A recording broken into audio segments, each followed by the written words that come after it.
Hello, everybody. Oh, hi, hello. Welcome to Lorebeards 40,000. Ah, Today's topic well, really cool because we did a one really recently on the War in Heaven, and this is kind of chronologically next, so that's kind of neat. is it? Well, okay. So, is it actually the next major thing that happens? I would argue that the dark age of technology is more For like the the next, for the Eldar, it is the next thing that happens. strictly for the Eldar, yes. Yes, yeah, that's I, that's. I And we're going to get into that today. But first, we should introduce ourselves. I am Ross Watson. I am a game designer and author. I've worked on a whole bunch of Warhammer 40K role playing game books. I worked on several Warhammer 40K video games. I have worked at White Dwarf for a year and a half. So I know my way around some Games Workshop. Heck yeah. I'm Northern Queen Alexis. I am a avid gamer, a RPG enthusiast, a painter of miniatures.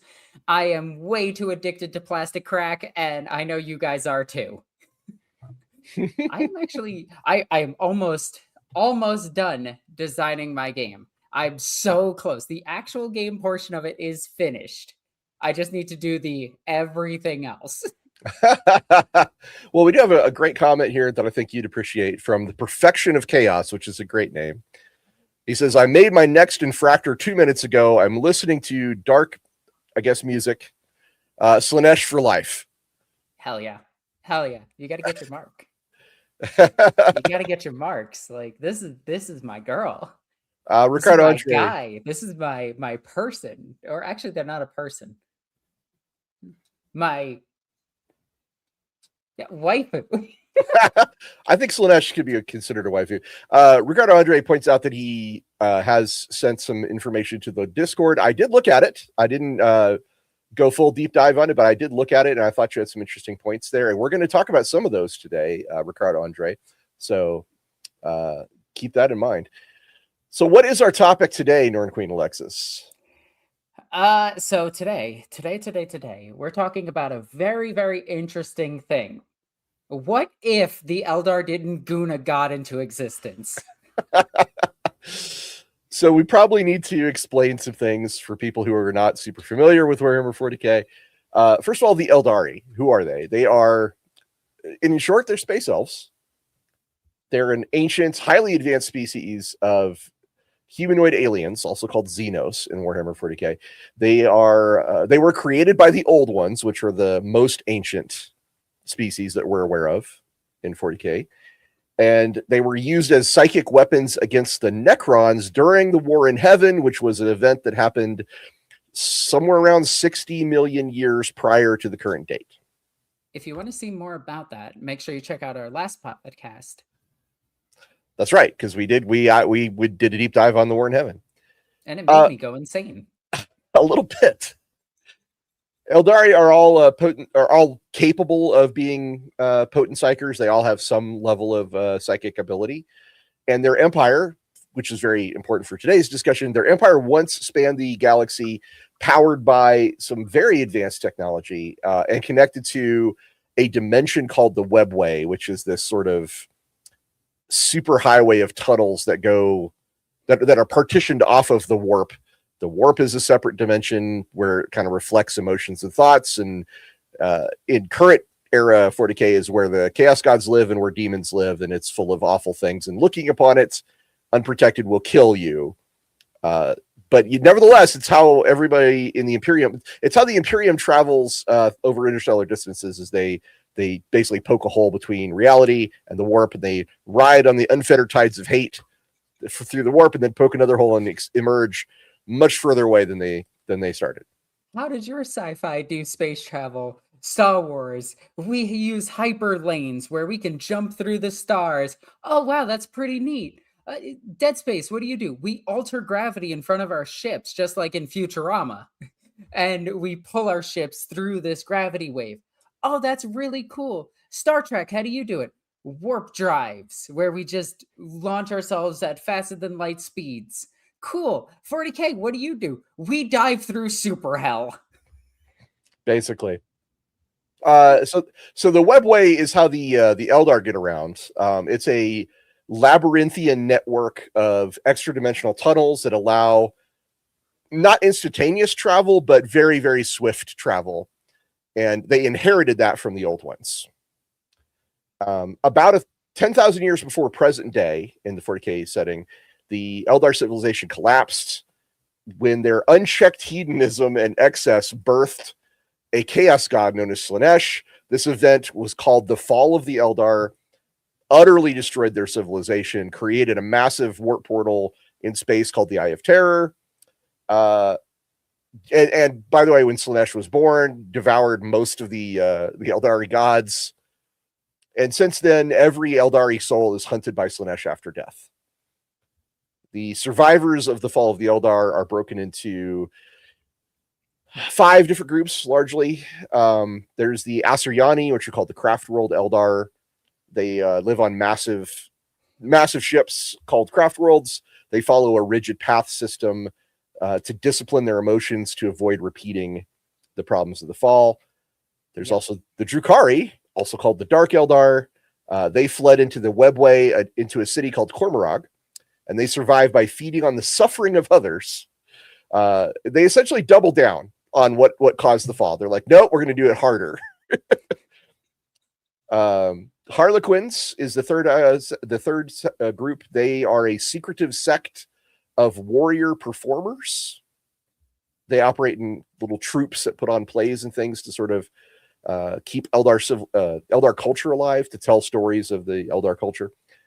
They worship Segarak, the Laughing God, who's one of the very few living Eldar gods. And they guard the Black Library, which is a vault of forbidden knowledge. And then the last 2 are the Exodites. We know very little about them, but they left the Empire long before the fall of the Eldar. They live, again, we don't know much about them, but they seem to live fairly simple agrarian lives on frontier worlds called Maiden Worlds. And then there's the Ynnari. The Ynnari, the newest faction.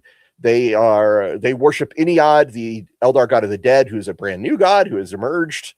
And they are kind of following a prophecy that says they will somehow be able to destroy Slaanesh and free Eldari souls.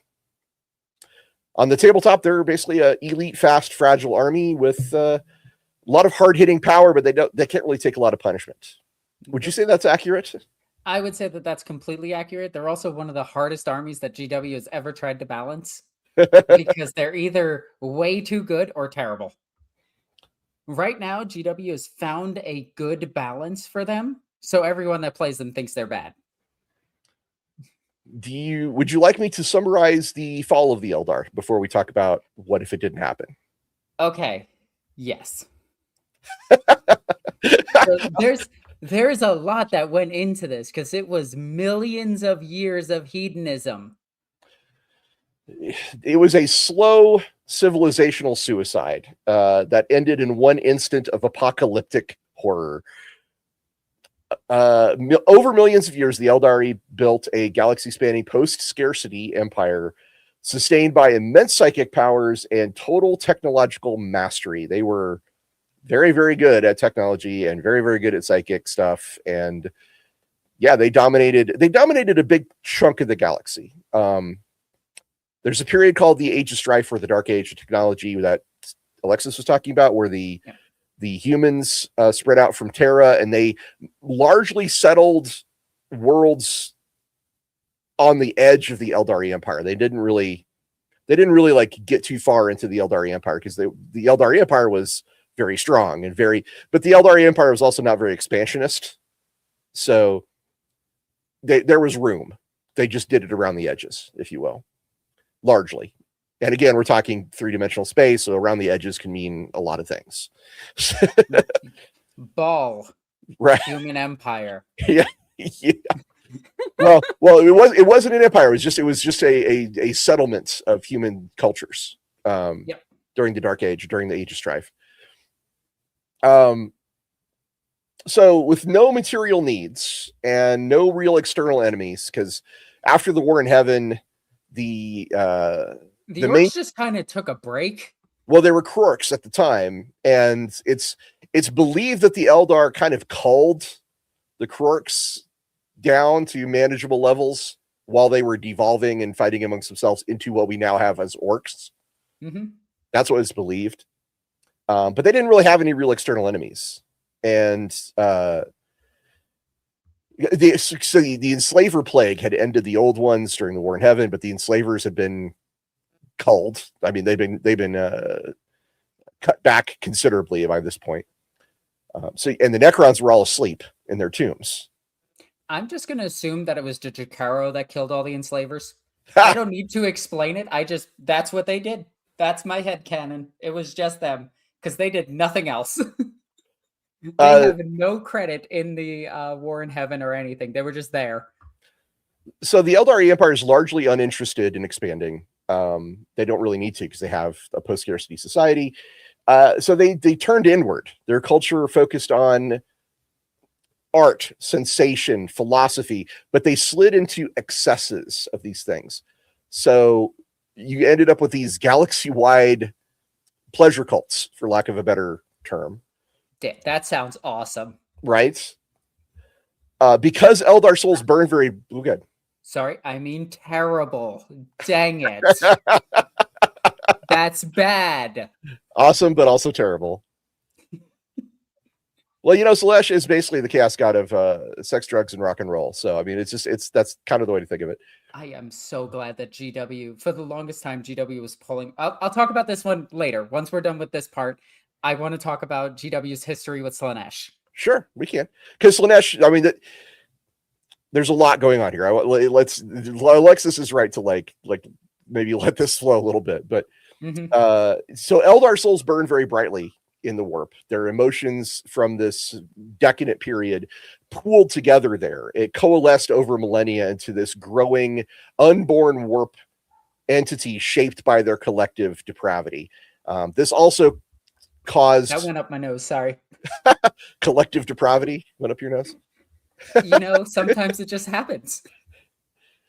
And so all this was while Slaanesh was sort of gestating in the warp, it was also causing severe disturbances in the warp. Warp storms that cut off Terra from most of the rest of the galaxy, which is where the scattered colonies of humankind lose contact with one another, lose contact with Earth. Many become forgotten or destroyed during this period. And when the entity that they've created finally wakes up in the early 30th millennium, so 10,000 years before current date, a little more, it was born as the chaos god Slaanesh, and its first psychic scream instantly killed and devoured the souls of most Eldar in the core of their empire and created what we now know as the Eye of Terror. And the Crone Worlds. Right. So the psychic shock tore open reality where the heart worlds of their empire had been. And this was the Eye of Terror. And those ancient Eldar worlds became demon-haunted Crone Worlds, is now what they're called. But the Crone Worlds were the heart worlds of the old pre-fall Eldari Empire. And this also was massively impactful on a metaphysical level, because prior to the fall of the Eldar, the Aeldari had a reincarnation cycle where their souls would join their gods and then after a while be reborn as a new Aeldari child. They didn't have it wasn't like they had their knowledge, but they had their essence. So it was a form of immortality, if you think about it. But this was no longer true post fall of the Eldar, because from then on, Eldar souls were doomed to be consumed by Slaanesh unless they were protected by some means. You say doomed. The different Eldar cultures protected their souls in different ways. The craft worlds Eldar protect their souls with things called spirit stones that capture the soul upon death, and then they place those souls into what's called an infinity circuit, which is a spiritual space within their craft worlds where they can all sort of commune and speak to one another, and they can even be pulled out to drive robots and things around, which is kind of interesting and cool. The Dark Eldar, the Drukhari, they protect themselves by inflicting pain and suffering. We assume that Seg'Garak is protecting the Harlequin souls, and we know that Iniyad protects the Ynnari souls. It's believed that the Exodites have a world spirit that is similar to an infinity circuit where they put their souls. Anyway, so the birth of Slaanesh was horrible for the Eldar. And the only survivors were the ones that had already left the core of the empire. The craft worlders had left, and they were, in a lot of ways, they're kind of like the Amish of the Eldar. Like they were like, we're going to go back to much more simpler times and focus on our discipline and our paths. And they took off. The Exodites are even more Amish than that. They're more like Luddites. They went straight to the frontier worlds and decided to just like ride dinosaurs and be like the cool dinosaur riding elf knights. I mean, which GW for some reason doesn't want to put on a tabletop. Geez, if only there was a way to make elves super cool and sell everything out immediately. Dang, we'll just never figure it out. So the fall of the Eldar is what created all the different factions of Eldar that we know so well today. That's the bottom line. And Ricardo Andre is just spamming over here with like, I'm sure he's disagreeing with me on a number of things. I'm so glad we got him so I don't have to. I frankly, I love the fact that we've got somebody out there like checking in with me and talking about these things. Oh, Slaanesh also devoured most of the Eldari gods, if I didn't mention that. Oh, and one thing that's very important, the Jakara were unharmed by Slaanesh. The Jakara. Why do you keep bringing up the Jakara? Because they did nothing at this entire time. Literally, GW made this species and it does nothing. It has never contributed anything to the lore. So Ricardo says, fun fact, there are lore snippets indicating the Eldari Dominion was still making Blackstone fortresses up to 30k BC. Interesting. Well, the Blackstone fortresses, we did talk about them briefly during the War in Heaven. Blackstone fortresses are these very mysterious structures that appear to have been built by the pre-fall Eldar as weapons against the Necrons, we think. And they are exceptionally powerful star fortresses that have weapons that tap directly into the warp, which the Necrons are unusually. The Necrons are fairly vulnerable to. I mean, everything is vulnerable to the warp typically, except for nulls, I guess. But yeah, I'm not even sure a null will be able to survive a Blackstone fortress. So there's that. I mean, yeah, not even a planet could survive it. Ricardo Andre says they were weapons to kill Satan, to be more precise. Well, okay, that's fair. The Satan were in command of the Necrons during the War in Heaven up until the very end. And the Satan were star gods that were basically wrapped in this living metal called necrodermis, and that made them extremely powerful and difficult to kill because they were very, very strong in the physical world, but they were not very particularly strong against psychic energy and warp energy and things of that nature. So, okay, correct. It is technically the Satan. He is technically correct, which is the best kind of correct. However, when I say you're talking about the Necrons during the War in Heaven, I assume that that is a known part of their group. So anyway, moving on. I can't wait until the next Necron Codex comes out and it doesn't mention the War in Heaven. They retconned it yet again. So how would you picture the Eldar civilization, the Eldari Empire, in the decades before Slaanesh is born? So I would have it as a mix of the regular Eldar would just be Corsairs, and the fortress pleasure cults and everything like that would be more closer related to like Kamara. Like that's what it would look like. It would look like Drukhari and Corsairs. I do think that the Exodites would still be there, weirdly enough, because they did branch off. But I think the craft worlds would just be like not in the picture at all because they're just on the very, very edges of space. Because they were leaving at the point of the birth of Slaanesh. That's what kept them alive. They were just far enough away. So I see most of their empire as just pirates, thieves, and hedonites. Well, their material needs and almost all like actual labor had vanished. Their sophisticated machines did everything for them. The Eldar essentially had endless leisure.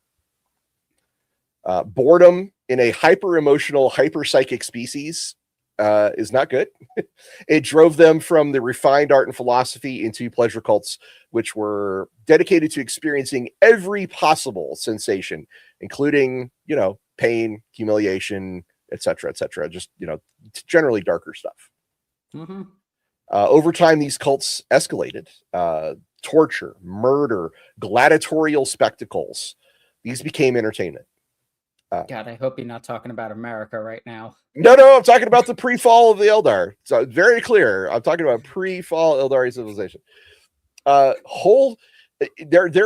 are some accounts that entire cities or districts were turned into hunting grounds where roving bands of Eldar stalked victims for particularly artistic killings, things of that nature.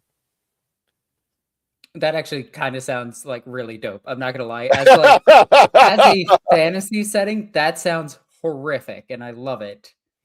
In the core, the government effectively collapsed. You had noble houses, you had local cliques, and these were the groups that were indulging in their own excesses with no effective central authority to stop them.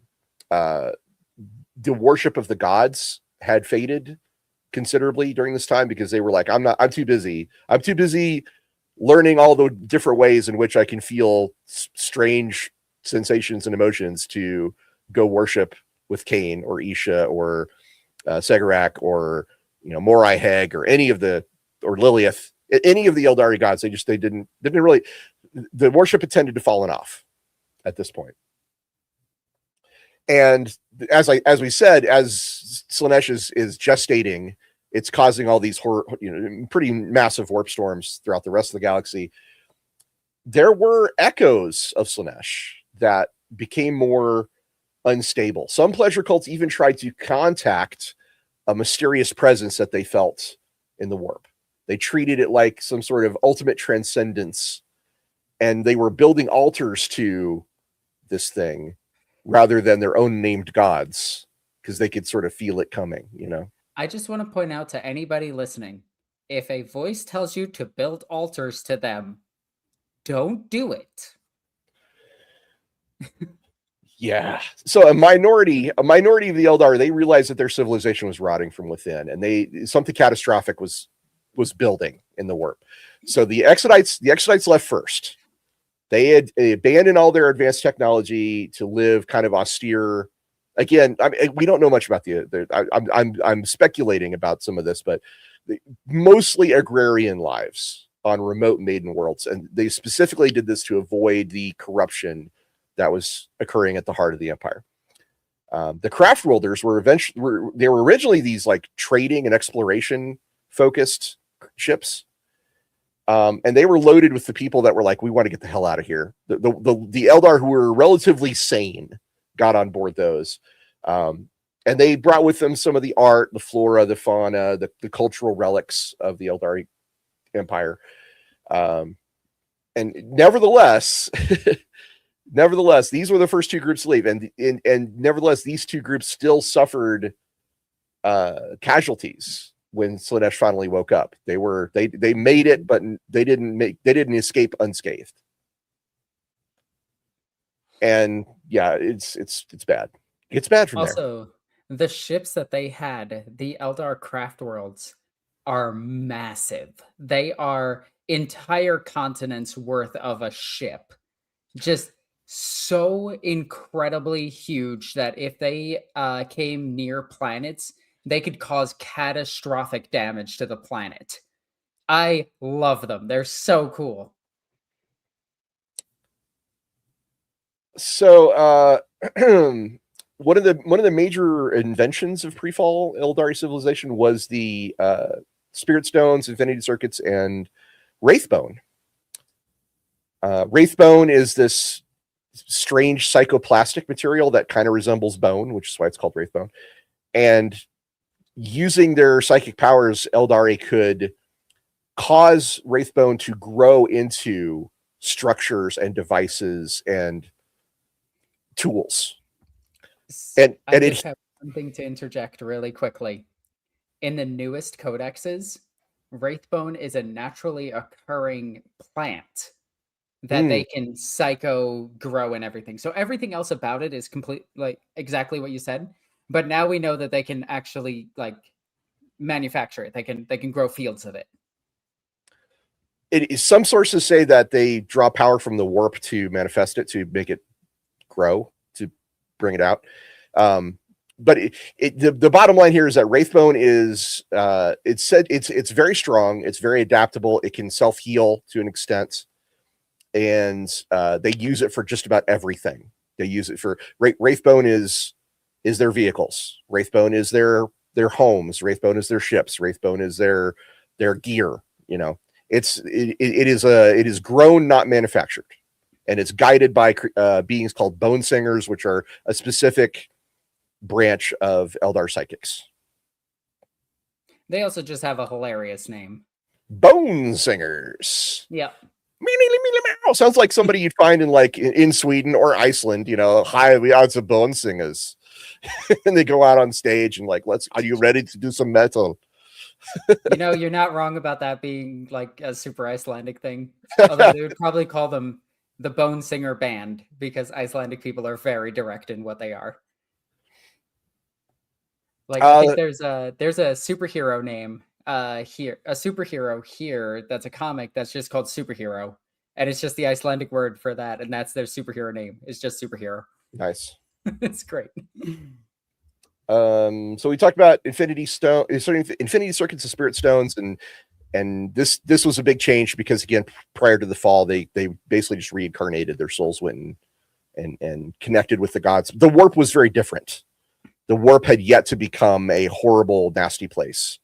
At least according to many lore sources, not all of them, which we mentioned in the War in Heaven episode. So please go check that out.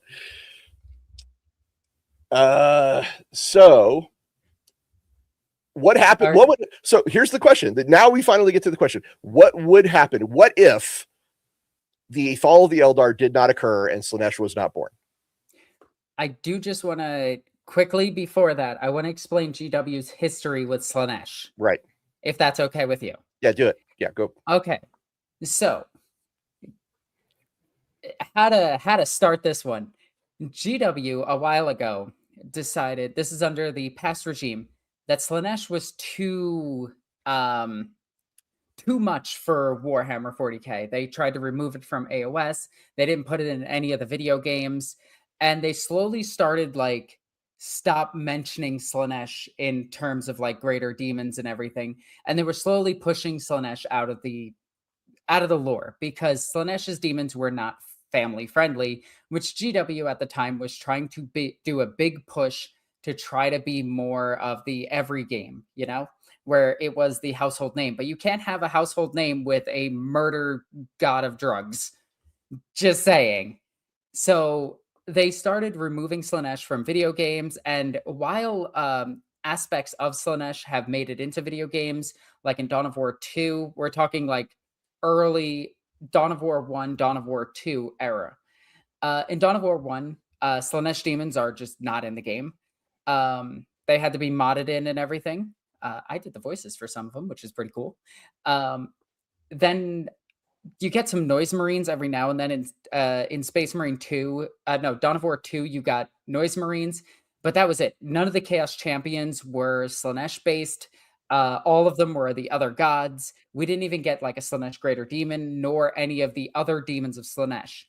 So for a long time, fans speculated that GW was slowly removing Slaanesh. And then the whole thing with AOS happened, where Slaanesh was captured and not in the first AOS initially. So a lot of people were like, well, that's it. Slaanesh is gone. Regime change. I think it happened before AOS. I'm not 100% sure on the timeline of this. But when the newer Emperor's Children came out, GW like had enough with the whole we're family friendly. They were just like, no, this is the bad guy. Like, no ifs, ands, or buts. Slaanesh is evil. Here's all the mutilation that they do. Here's all the sex, drugs, and rock and roll that they do. And they really like went in on it. And I absolutely love it. But the army is just not that popular. Unfortunately, Emperor's Children is a really, really good army. It just does not have a lot of options. and severely lacks from those lack of options, and it kind of hurts the army altogether. So for a while, Slaanesh was being removed, then it came back. But in Boltgun 2, I think Slaanesh demons are appearing. But in Boltgun 1, I don't think there are Slaanesh demons at all. But Boltgun 2 got Slaanesh demons, which is really cool. So that's just the brief history of GW and Slaanesh, where they kind of just like, we're gonna get rid of it. Nah, it's really cool, and all the fans really want it. Also, Slaanesh's main inspiration is, for the most part, a lot of ancient, old sci-fi and old horror. But one of the biggest inspirations for Slaanesh is Hellraiser. Hellraiser and the demons or angels that are in that series really showed what Slaanesh demons, where the inspiration for Slaanesh demons came from. And I absolutely love that. That is my brief little history lesson on Slaanesh and GW's relationship. It's back. It's cool. I want demons to actually get a codex next edition, but the rumor is that demons are getting removed from 40K and just thrown into the chaos codexes, which is a big pile of garbage, if you ask me.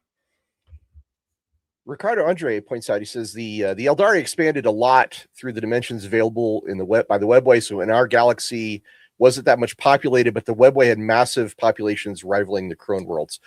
Yes, they did. Okay, so post-war in heaven, the enslaver plague had wiped out the old ones, and the Necrons were asleep, and the Krorks were fighting each other.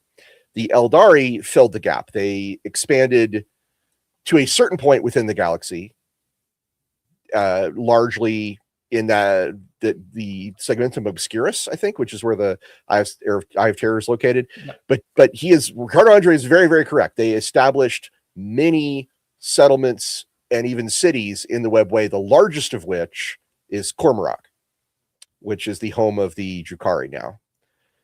So they expanded, but I want to be clear, there is a point at which they stopped expanding.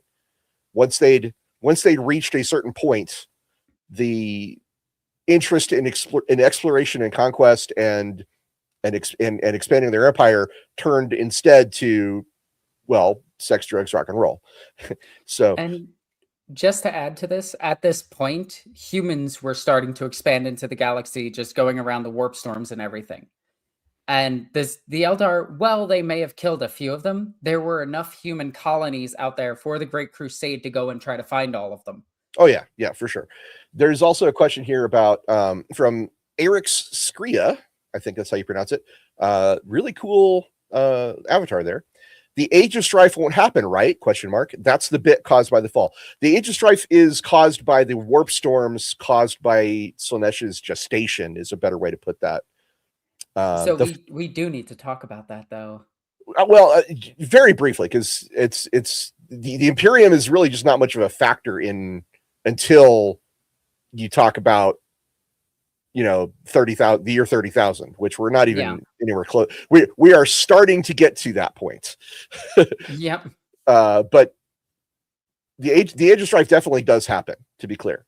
Whether Slaanesh is born or not, just the turmoil in the warp caused by the decadence of the Aeldari Empire is what causes the Age of Strife. All right, so we got 2 super chats, and if you guys want to support us, please use super chats. It's the best way to support the channel, keep us going, and keep us fed, and we like food. Biofoot 7874, our local fishman enthusiast. Thank you for your support, Biofoot. The math is easy. No fall equals space fish elves. True. Oh boy, never change, Biofoot. Skylar Martin 4298. Thank you for your support, sir. You're telling me, darn it, if Games Workshop and the Eldar aren't going to create Slaanesh, I'll take on that job single-handedly if I must. Yeah, kind of. So all right, there are a few questions here. Without the birth of Slaanesh, would Slaanesh still exist in 40K? And it's such a weird thing because it depends on when GW was writing it. Because current edition 40K is no longer connected to, for the most part, no longer connected to Necromunda, Blood Bowl, or any of the other universes. Back in the day, there were subtle nods back and forth, and GW wanted to sell all of its miniatures and they were ambiguous on what system demons were for. So it stands to reason that Slaanesh would still exist in 40k, but it wouldn't be as powerful as it is now, if that makes sense. All right, here's my theory. Korn, Nurgle, and Zeech, they arise from universal mortal emotions: war, decay, ambition, change. And they already existed long before Slaanesh's birth. So they're going to be around regardless, just no matter what. But they are also not especially eager to share power. Yeah, they hate each other. So if there's an absence of a god of excess and hedonism, the emotional output from the Aeldari Empire that would have created Slaanesh, maybe in this case, it doesn't cohere into a single power. Instead, that niche either remains unoccupied or is more diffusively expressed in aspects of the other three. Like the other three sort of take over different aspects of Slaanesh. I could see it. That's what I'm thinking. This is all speculation because we don't know, but to be clear, this is what I think could be one of the ways it would happen. Okay, I like where your thoughts are going. I think one of the older, lesser gods might be what takes Slaanesh's place. And no, I'm not talking about Malal. I was waiting for that. No, Malal, big dumb. Also, the Aeldari gods would still exist. So they would, they could. Another theory is that the existing Aeldari pantheon absorbs that energy, and each of the Aeldari gods starts to represent different aspects of Slaanesh. Oh no! I gotta break somebody's heart here. Be'lakor without the blessing of Slaanesh wouldn't ascend. Zero Dainu says Be'lakor would ascend, and I'm like, I don't know, buddy. I don't think so. Weirdly enough, Be'lakor. I know this is weird because GW keeps trying to throw Be'lakor into 40k. In my opinion, he doesn't fit. Like, So here's some interesting thoughts. If you don't have the Eye of Terror, Vashtor, yeah. If you don't have the Eye of Terror, and you don't, and the Maelstrom is also related to this as well. These are the byproducts of Slaanesh's birth scream, tearing apart reality. Without that event, you lack the most permanent demon rift, and the largest, most significant, and most important demon rift in the galaxy is gone. So the warp would still be dangerous, but marginally less chaotic and less saturated, and less, obsession and hedonism would still exist, obviously, but there wouldn't be an amplifier for it. My big question is, at what point are we talking about, like, Slaanesh not being born? Are we talking, like, complete no buildup? Like, the Aeldari were just like, you know what? I'm good. I'm done with all of this hedonism. And just left? I mean, we'd have to assume that the culture stabilized somehow. So, okay. All right. So, given that, I have a theory. All right? And hear me out. So, they do a Necrons and try to unify as a war against another species. Okay? Mm-hmm. Maybe another war in heaven, but maybe this time they let the orcs build up a little bit and then try to unify themselves fighting that. And instead of Slaanesh getting the superpower to be born, Khorne instead gets a boost. In that case, yeah, I could see them picking something like Eleanor, which was building up. Yep. The Orc Empire of Eleanor. They could look at that and say, okay, well, we're going to start fighting that, but on a much more measured, like an outlet for our needs, if you will. We will exercise our personal demons by in battle, and we will do it in this very measured, slow manner. And then eventually, like, maybe the path systems come back, or they start like, okay, so I have another theory is that the Farseers that exist at this time, because Farseers did exist at this time, they got visions of Slaanesh being born and were just like, okay, listen up, people, stop your gooning. Well, the Eldar rebirth cycle would remain, and that's important because without Slaanesh, their souls are no longer automatically claimed on death, and that removes the species wide "she who thirsts" curse, and instead they don't even need spirit stones. They don't need affinity circuits. They maintain their relationship with the gods when they die, and they maintain their ability to reincarnate. Chaos would still tempt the Eldar, certainly, and cults are still possible. Corruption, less of an instant death sentence, but Eldar who are Chaos worshippers are just basically another cult in this circumstance.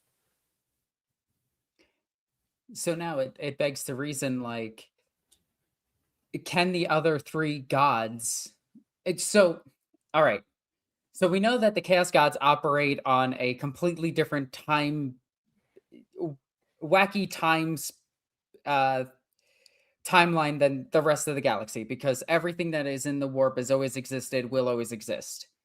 That's just the way the warp works. So they would be, presumably they'd be ready for the absence of a god. Well, I think you could argue, like you said, that maybe they would focus on Khorne.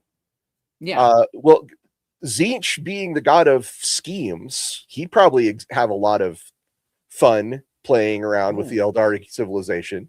Nurgle would probably be less like excited about it, but you know, he's still got disease. He's still got things to play with. It's just on a slightly lesser scale, maybe, because their technology is so advanced that medicine is not really.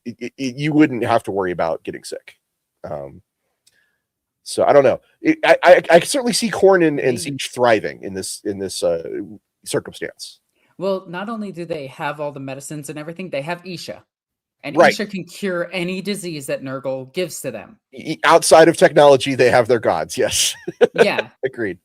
So if not fighting the orcs or the humans that are emerging, which the humans at this point do pose a threat, a very small threat, but they do pose a threat because they're not unified, but they do have golden age technology. So the humans, the humans are powerful to like small craft worlds. I would like to discuss the humans as well, but first I want to talk about the gods a little bit. So in canon, the birth of Slaanesh kills the entire pantheon with 3 exceptions. Cain is shattered into tiny shards, which become the avatars at the heart of each craft world of the craft world Eldar. Isha gets trapped in Nurgle's garden, where she remains for essentially ever since. Until Leman Russ goes and gets her. Yeah, hopefully. And Segorok, he's driven out. He basically flees into the webway. So you have 3 gods left. That's all that are left. But if you remove the birth of Slaanesh, and there's no single cataclysm that ends the gods, and the gods, I mean, they're we're speculating a little bit here, but the lore seems to imply strongly that the gods are warp entities that are powered by Eldari belief and emotion. So as long as the species and its culture persists, then the gods will in some manner as well. Can you take over for just a little bit for me? Yes, of course. Alrighty. So there's quite a few things that I want to talk about really quickly. All right. So we're going full out. Slaanesh didn't get born.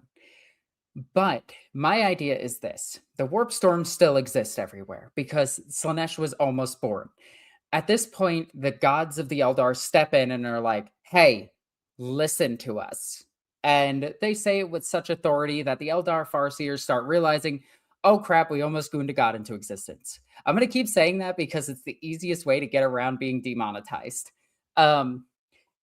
So they have all these warp storms around. Human society is already spreading out at this point. It's not too crazy. They're not too powerful just yet.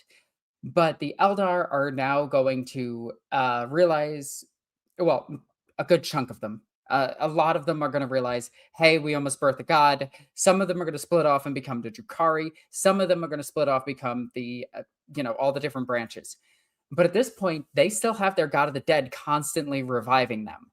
So they die, they come back, they die, they come back. Infinite cycle. Their souls never really hit the warp to the point where the chaos gods can take them and eat them. With Slaanesh not being there, you have the Eldar pantheon versus the chaos gods. Weirdly enough, Kane is still at full strength. He might again try to attack the other gods. He's not shattered. He's he's his own dude. He also has his spear and his sword, so he's ready to go. It might become a war between what is and what could be, which what could be is the webway and what is reality. With the this big battle happening, we might get the awakening of the Necrons once again, because the Necrons were triggered by humanity spreading all over the place, which only happened after the Eldar birthed the Chaos God and it started triggering the early warning systems of the Blackstones to awaken all the Necrons. That's a theory. That is a theory. I just want to point that out. So we have our players back into reality at this point. You have the small Necron empires popping up and attacking some of them. We now have the orcs of Eleanor coming in with their beast and everything. Well, their beast. We don't know if it's a beast, but it chokes out the Emperor. I'm going to count it as a beast. We have that coming in to fight. Then we have what the infinite demons of the... Well, we don't actually have the infinite demons. Potentially infinite demons of the web of the warp all fighting each other. Ross, just to catch you up really quickly, because I don't know if you heard that. My theory is that, just to summarize this really quickly, the Eldar start unifying to fight the Chaos Gods. They have their pantheon versus the Chaos Gods. Humans pose very little threat. They're more like stop bumps and everything along the way. They are typically ignored unless they pose a threat. The war itself leaves the orcs over on the side of the galaxy near Eleanor to get more and more and more powerful as they sense a bigger and bigger battle happening, a battle that might be half the galaxy big, so they might boost in numbers even more. And my theory is that the early warning signals of the Necrons might wake them back up. So you have all of this warp stuff happening, and that'll trigger the Blackstone pylons, which would then start trying to wake up the Necrons. And now you have an actual four-way war. Golden Age technology humans, orcs, Necrons, and Eldar. And the Eldar, of course, would still be shattered into many different groups. So you would still have the Corsairs who are just like, we're not joining this. You still have the Drukhari who are just like, nah, we're going to continue. We want this god to come into existence. But they would be more dedicated to dark gods than they would be to anything else. And then you have the Craftworlders who are sailing on the edges, just being, doing hit and run specialists. And then you have the actual Eldar. Well, that's interesting. Where I was going with the idea that the gods aren't necessarily doomed to die. The Eldari gods aren't doomed to die, but they could change their character as the shifts in Eldar society grow. If they adapt over 10 millennia, then you might see some pretty morally compromised versions of the Eldari gods. Which could cause the Empire to act in all kinds of ways. Like, for example, Assyrian, he's the high god of the pantheon. He's the head of their pantheon. And he might become more like an embodiment of might makes right. He might become more of an embodiment of conquest. Or then he's gonna fight Gorka Mork. I mean, it could. Kane, obviously, or Kate Kane, as he's also known. He's their war god, right? He's he doesn't. He would just be the patron of war and probably push for war if the adaptation, if the adaptation to the debased Eldari civilization were to go on for long enough. He might become a weird form of a god of war crimes under that ideal. Yeah, no, I agree with that. I like that. There is also the possibility that Kayla Menchikane actually sees the other gods as not doing enough and fights them. Well, according to legend, he has done this before. That was the first War in Heaven idea, was that the Cain fought the other, that they might fight each other. In this paradigm, I think Isha would probably not. I think Isha would choose not to adapt. I think Isha would choose to pull back. Yeah. And just become you would probably have these remote shrines of healing. And she might be the one that goes and becomes the heart of the craft worlds. I don't know. But I feel like she would not be. I don't think she'd be too cool with. I don't think she'd be down with the Eldar civilization just continuing to rot. Mm-hmm. Kurnus, which is their hunting and nature god, he was also him and Isha are supposedly the father and mother of all the Eldari. He might just go and become an Exodite god. I could see that. He might also him and Isha might just both be like, okay, kids got weird. We need to get out of here. Vol would probably just keep building weird stuff, and it might just can you imagine a Blackstone fortress shaped like genitalia, for example? I mean, he might just build the weirdest dildos of all time because of the influence of the hedonistic culture. Lilith, who's the dream and prophecy deity, I imagine she would probably see, again, she might just, not want to be a part of it. But if she wanted to, if she was still around, I imagine that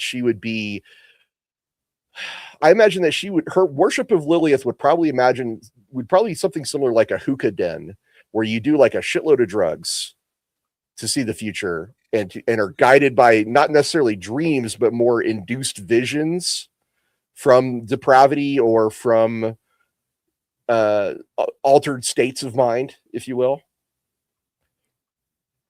And the Dark Eldar do a lot of drugs too, so I imagine this is actually part of that. That's a reflection of things that were going on pre-fall. Yeah.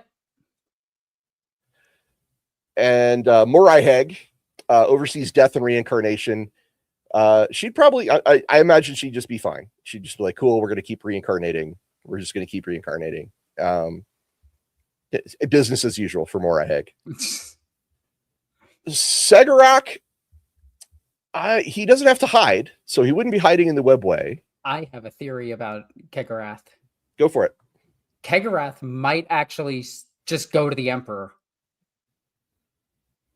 It is totally within his power to, instead of the Emperor making a deal with the Chaos Gods, to instead let him go through the Black Library.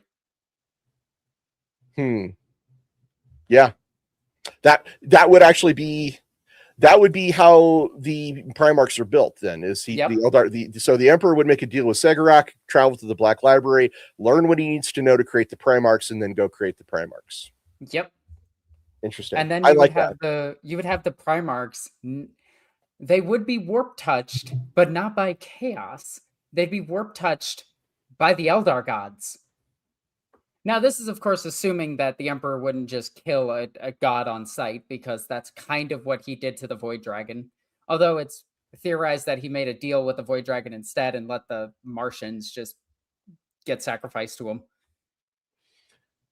There's a lot of theories about the Emperor, but I want to bring up the Emperor as well in this whole scenario. Ricardo Andre points out that with the Emperor, even if hidden around, and the Eldari Pantheon around, it makes chaos fairly weak in this scenario. Well, yeah, they don't have the Eye of Terror, which I pointed out makes a big difference in how strong chaos would be. So, there's a lot of things that happen in the warp that we need to talk about really quickly. How strong are the Chaos Gods is an entire debate. power scalers within 40k are they're probably the dumbest thing. They're as strong as the writers need them to be. But that all being said, if we equate them to their fantasy counterparts, Slaanesh is the strongest chaos god.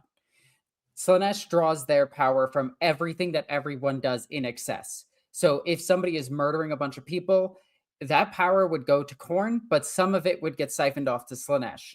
If somebody is trying to learn and expand their knowledge and enjoying it, well, guess who gets the slurp on that as well? Slaanesh.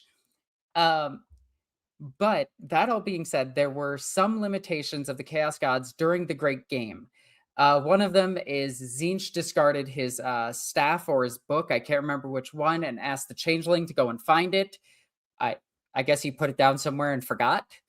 Khorne had to get rid of his brass collar, which then became Karnak, which is why Celesk or Shalaxi is trying to kill Karnak to get the brass collar of Khorne so that Slaanesh can kill Khorne, because all the Chaos Gods hate each other. They only unify when there is an external threat that can threaten all of them at once.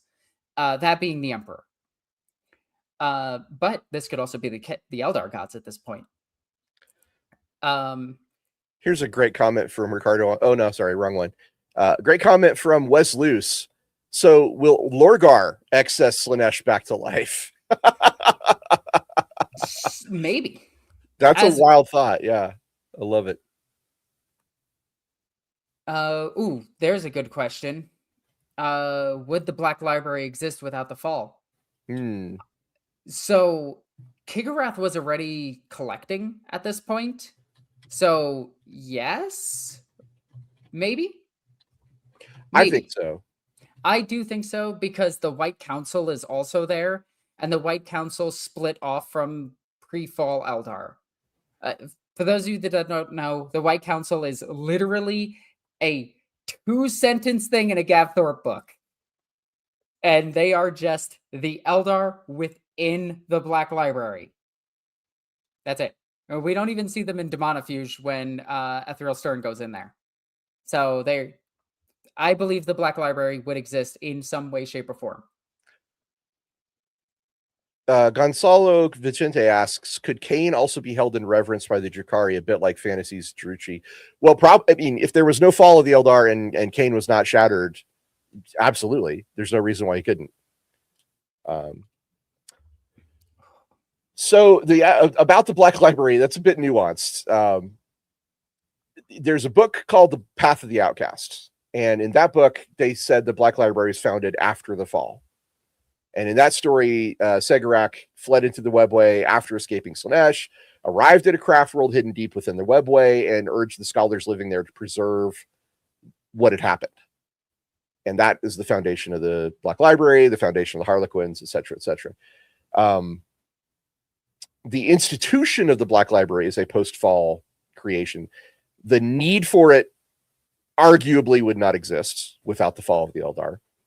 The physical craft world, though, and the early collection efforts probably predate the fall of the Eldar. Probably there would be some weird librarian craft world in the Webway sitting there going, "We are going to learn everything and collect everything," and they might be influenced by that Slaanesh, if you will, towards excess, and just become obsessive bookkeepers and collectors of knowledge.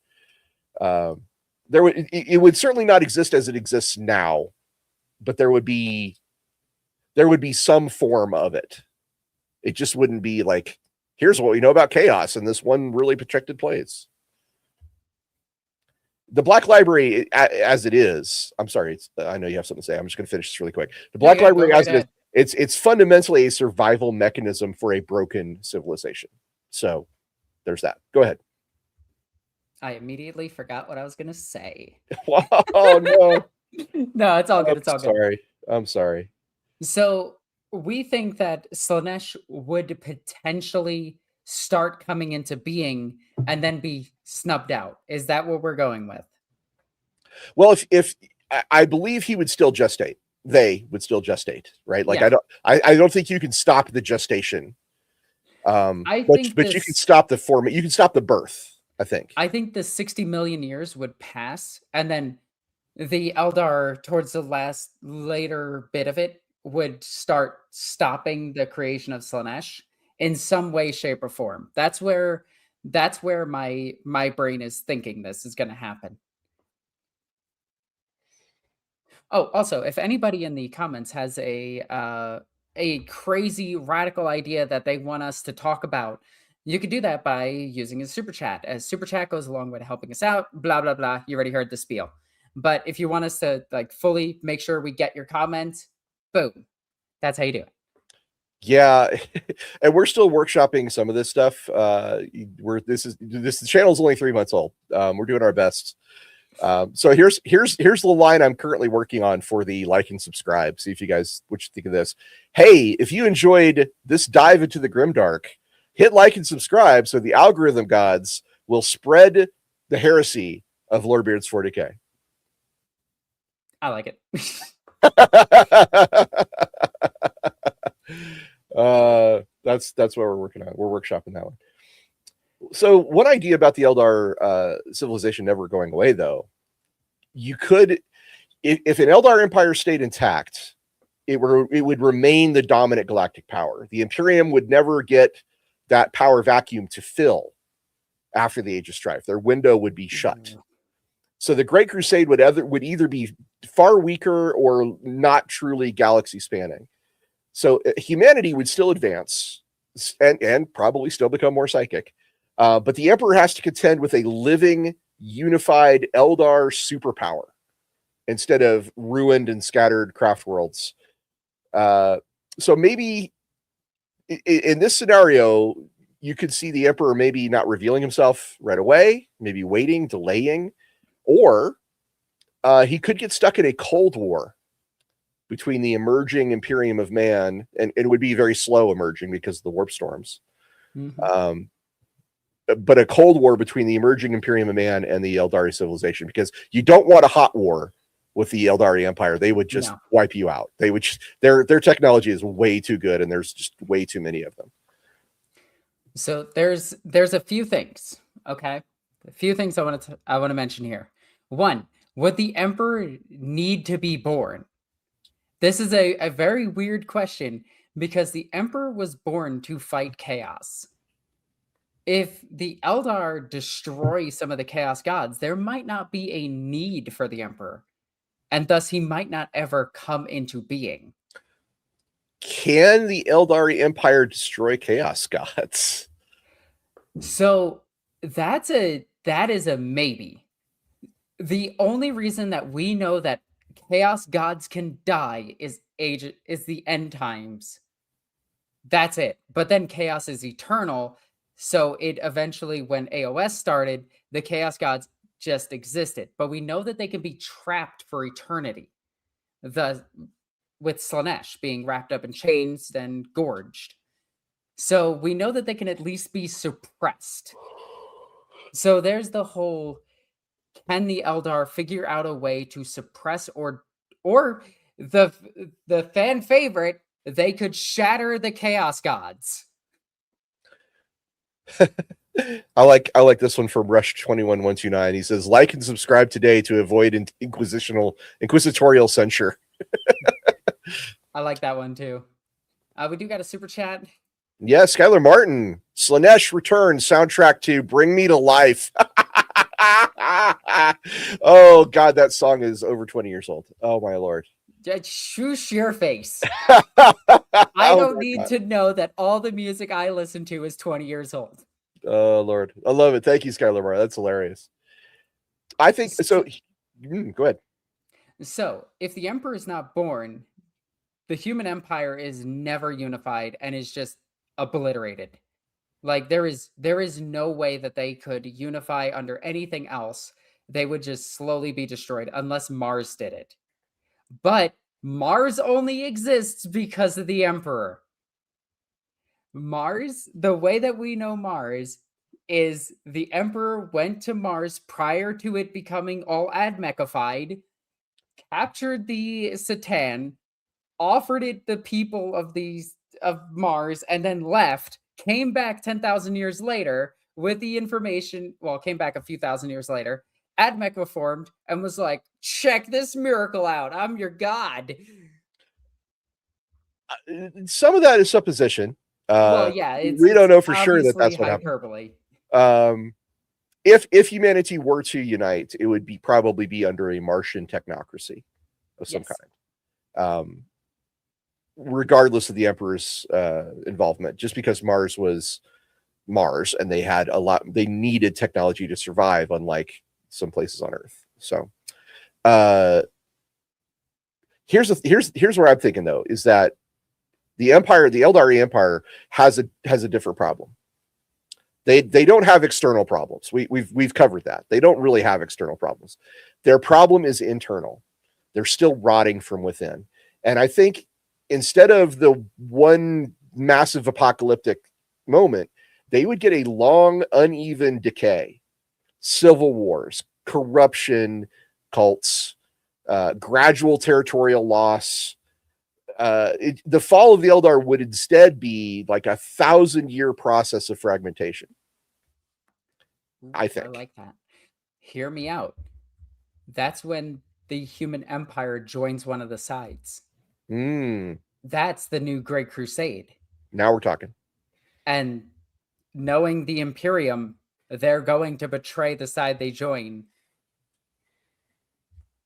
Just saying. Yeah, possibly. That would be interesting.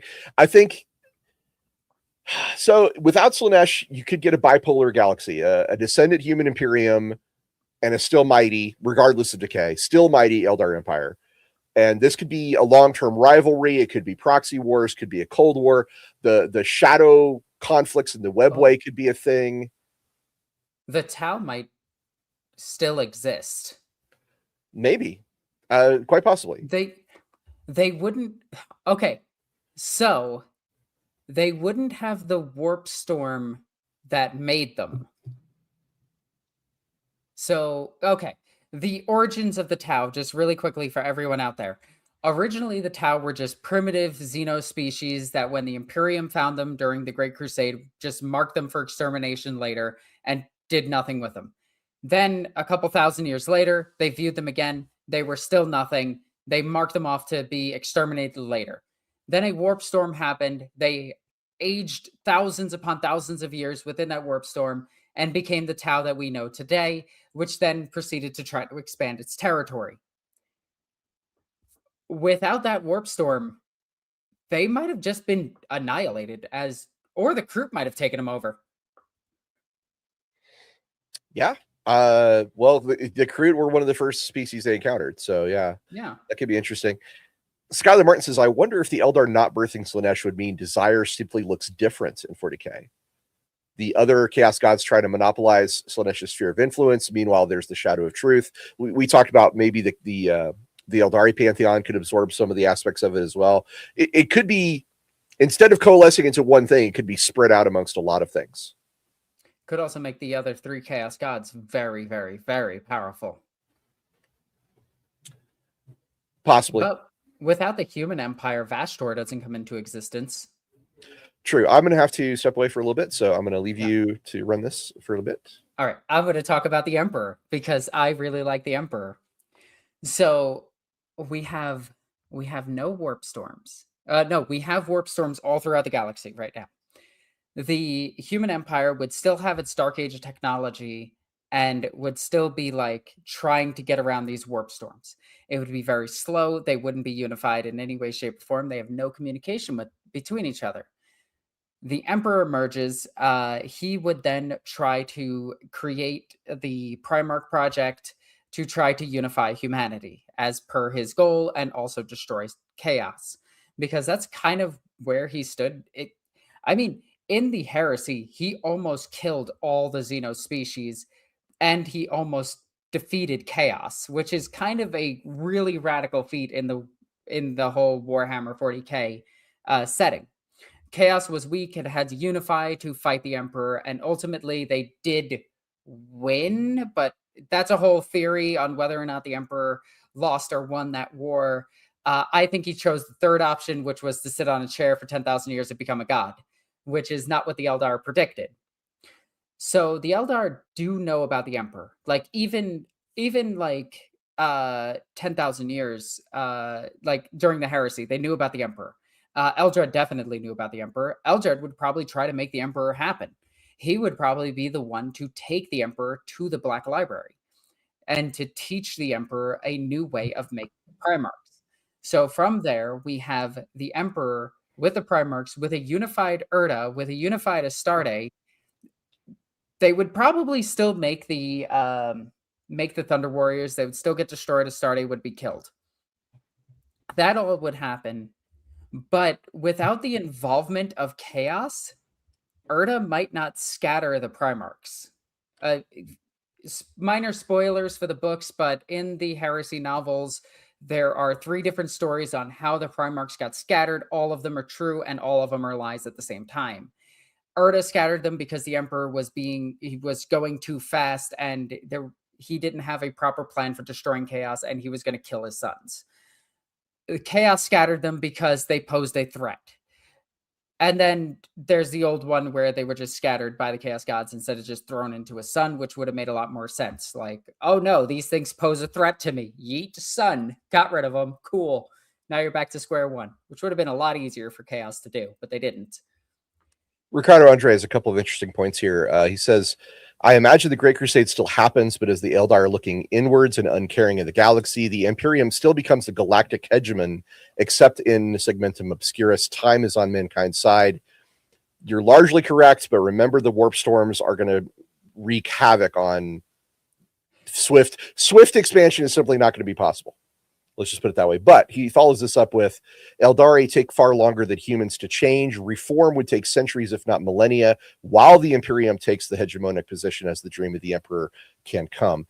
Again, you're not wrong. But here's where I think a little idea comes into play. And I want you to react to this, Alexis. Okay. Picture this. The Emperor is looking. He starts to find out what's going on with the Eldari Empire. And he aligns himself with the reformers and forms an alliance. Essentially, it becomes a Craftworlder Imperium alliance. I like this. And it's an alliance of convenience, and it's largely meant to fight orcs, chaos groups, cults. The Men of Iron. The Men of Iron. Well, in this. So the Men of Iron thing would still have happened and still have been dealt with, because the Eldar probably be by the Eldar. Yeah, well, quite possibly. Yeah, in this case, it's possible that the Eldari were the ones who dealt with the Men of Iron and not the humanity. Yeah. But a sufficiently decadent Eldari civilization would have its own Men of Iron issues, right? Like they would have their own. Somebody would be programming AI to do like really stupid stuff in the Eldari Empire as well. I just imagine it's an orc that found a transformer and just banged it on the back of the head a couple of times. But the idea of a even alliance of convenience between the Craftworlds and a nascent growing Imperium is pretty cool. And it does pave the way for, like you said, like, the Men of Iron make a fantastic antagonist. I think that's in that story. Like that's where I would want to see that go. And then this would also possibly involve. Well, we're talking about 10,000 years of history, so all kinds of stuff can happen. Yep. You know, up to got the Eleanor orcs. Right. I was trying to think of like where the Votan and the Tau would fit in, but they're much later in the timeline. So the Votan did exist in the Heresy. So in the Heresy timeline, the Votan were still aligned with humanity. They owned Necromunda at the time. So that's where they are, according to Necromunda's lore. But again, that's a grain of salt because Necromunda is not exactly a connected story to Warhammer 40K, but that's where we can pin them down during the Heresy. Is they had Necromunda at least. Got a couple of fun super chats I'd like to read. Yep. Biofoot 7874 says, "Quick, while Ross is away, steal the mask." Followed by, hey Ross, don't worry, I stopped the theft. Byfoot, you kill me, buddy. I appreciate it. You talk about my my Darksiders 2 mask, I think is what he's talking about back there. Oh my god, that's funny. So sorry, Eric Skria points out that there's 22 Eldar gods. Having one Primarch for each could work. Ooh. Yeah. Okay, so the Eldari gods, interesting. So we know that Cain founded the temples, the aspect warrior temples for the craft worlds, which is the source of the majority of their dedicated professional military. What if the Eldari gods, because where I'm going with this, we know for a fact that the decadent Eldari Empire drifted away from the gods, and we know for a fact that the craft worlders were more devout, more pious. We definitely don't know about the Exodites, but we also know that the Drukhari were not particularly pious towards the gods. No. So if the craft worlders would be the ones keeping the flame of the gods alive, and if the craft worlders team up with the humans, it would be wild to see some of the Eldari gods go, "Hey, Primarchs are cool. Let's work with them." Can you imagine an avatar of Cain walking next to Angron? Hear me out. The way that they would align is the Webway project. Right. The craft world would give them access to the Webway. Can you explain the Webway project? So that's pretty much all we know about the Webway project. We know that there is a Webway gate on Terra. Potentially the Golden Throne is that Webway gate, but it's also beneath it, but it's also near it. We don't exactly know. We know that the throne that the Emperor sits on is a mechanism made by pre-fall Eldar. And the only reason that we know this is because some Drukhari said so. So, grain of salt with that one. But it does predate humanity. So, with the Eldar, the Imperium the Emperor himself tried to make it safer for humanity to travel through space. The Webway gives humanity that. I could see the Eldar giving the Emperor access to it in exchange for probably like a non-hostility clause similar to Dune. So this fits into like the whole Dune thing where if you don't know in Dune, I know you know this, Ross, because you're a colossal nerd, just like me. It's true. In the Dune universe, there are massive ships that are just so gigantic that multiple fleets can fit inside them. While they're inside them, they cannot shoot upon each other. It is absolutely forbidden. And if you do it, you cannot space travel anymore. You're not allowed to. So these ships are the ones that shoot ships around the galaxy by space magic. It's not magic. They say it's sci-fi. It's magic. So I can see that. I can see the Emperor getting access to it in exchange for a non-hostility clause, which he has to swear to. In this scenario, navigators would be less impactful, less useful, less necessary. And instead, Imperial ships would have an Eldari guide to bring them through the Webway. So each ship would have a dedicated Eldari representative. Yeah, wayfinder, for lack of a better term. I did check out the Golden Throne thing. The book Vaults of Terra: The Dark City by Chris Wright says that the Golden Throne incorporates Wraithbone components and possibly was originally designed for extremely powerful Eldari Farseers to operate, although its original purpose is unknown. Yeah, so it's interesting. For the most part, it's mostly Eldari from what we know. But it could be pre-fall Eldar. It could be for one of their gods to sit on. The Drukhari claim that they could repair it. So, yeah. Of course, the Drukhari say a lot of things, and I wouldn't trust 90% of them. So no, but they were definitely trying to clone the Emperor, which was hilarious. We got a question from Rush21129. Is a Dolmen Gate Webway related? Dolmen Gates are Necron creations. They are essentially a space portal that punches its way into the webway and was used as a weapon during the War in Heaven. So yes, they are related to the webway. We also got a super chat. Ryan Von Eger. At least I hope I'm pronouncing that correctly. Erebus pouting in the corner with no heresy. So screw that guy. Screw Erebus. So what would Erebus be speaking on behalf of the Eldar gods at that point?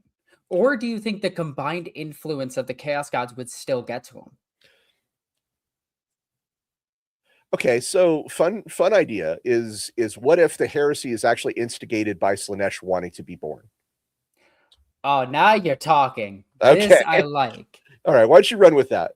All right. So at this point in our hypothetical timeline, Aeldari and humanity have specifically craft worlders. So we have to be very specific on this.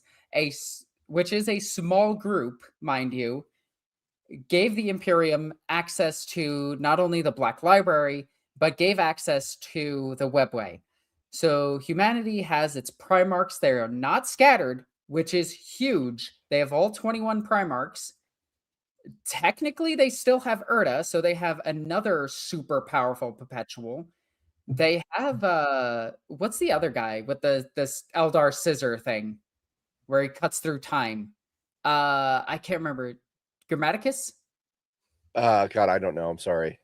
I think it's John Grammaticus. I could tend be to wrong on it. Perpetuals are one of those aspects of the lore that I find very problematic, so I tend to avoid them.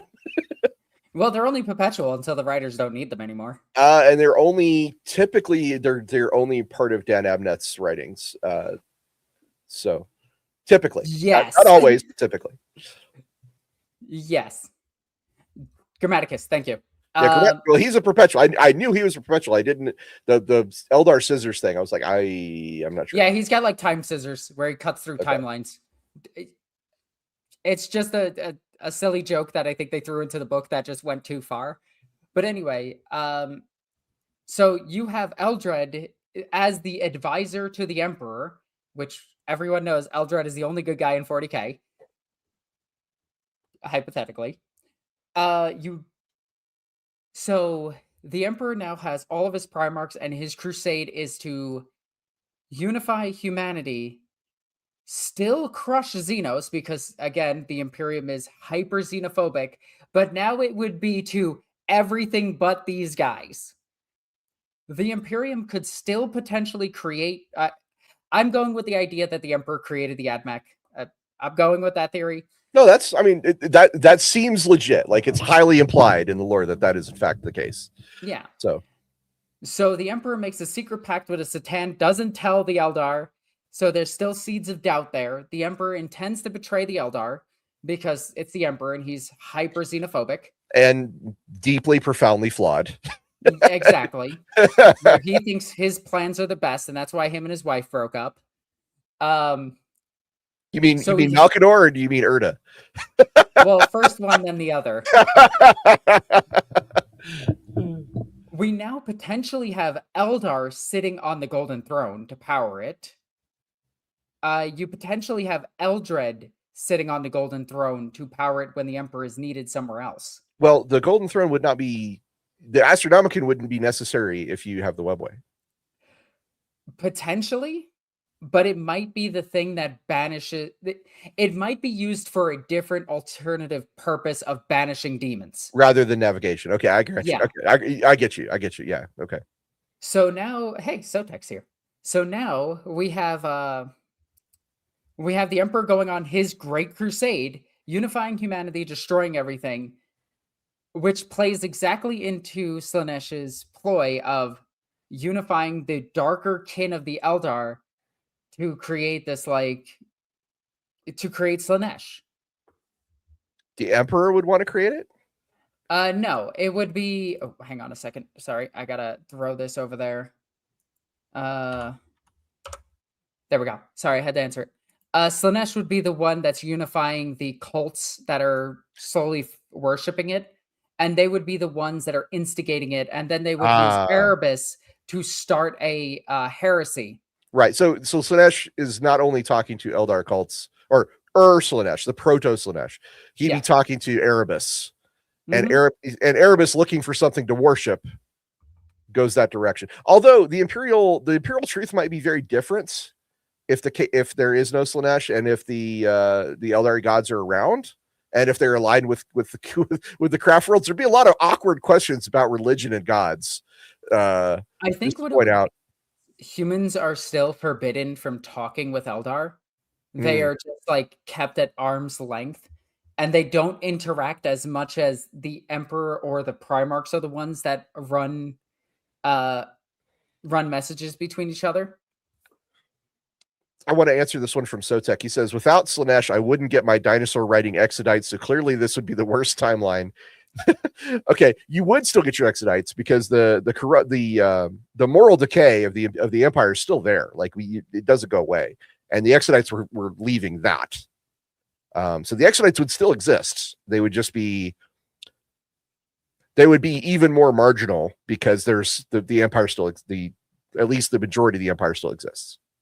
Oh, I just thought of something. If the Emperor united with the Craft World, they could potentially find some of the Blackstone fortresses. Right. Oh, that's terrifying. Well, the Gothic sector is right there. Yeah. I mean, it's right there. It's not far from there at all. How did they not find them during the heresy? Space is really big, Alexis. Yeah, true. And there's no way of detecting them because that's the whole thing about Blackstone fortresses. You can't Auspex check them. Auspexes just go right through them. Space is ludicrously big. You don't have. It is at least this big. That's pretty big. Our brains honestly cannot even comprehend the vastness of space. It is so big. So, where was I? So now we got Erebus trying to start the heresy in this timeline. So what does Erebus do if he doesn't have that Nurgle poop knife? Who does he target? Well, because the Emperor doesn't need to leave. There's a lot of questions. I think we can wrap it all into Erebus finds a way to do it and just go from there. Hear me out. It's Fulgrim. I mean, he seems like a pretty good vector in this scenario. Because again, there's no Slaanesh, but there's still that proto. There's still the emotional and mirroring of the Aeldari psyche out there, looking. And in this case, if Slaanesh is trying to be born, then reaching out to Erebus and then using Erebus to get to Fulgrim makes a lot of sense. Makes a lot of sense. Yeah. I love it. And the layer, as we know, were absolutely a Slaanesh cult. Yep. So there's that. I think the Emperor would recognize that he definitely does not want a direct challenge with the Aeldari Empire. Because compared to them, he is a local warlord with grandiose delusions. While the Aeldari dominate the galaxy, there just wouldn't be any question that in this matchup, the Imperium is vastly an underdog. But unless they have all of their Primarchs and everything, but even then, they're still an underdog. There's even then they're still an underdog. Even allied with the craft world, they're still an underdog. Yeah. Erebus finding a way to birth Slaanesh to create the heresy is kind of awesome, but the galaxy is just so screwed at that point too. Because if Erebus succeeds at birthing Slaanesh, where's that going to happen? Yeah, probably near the lair, right? Or somewhere bad for the Imperium, and what happened to the Aeldari will probably happen to a lot of the Imperium. I just thought of something else. Without the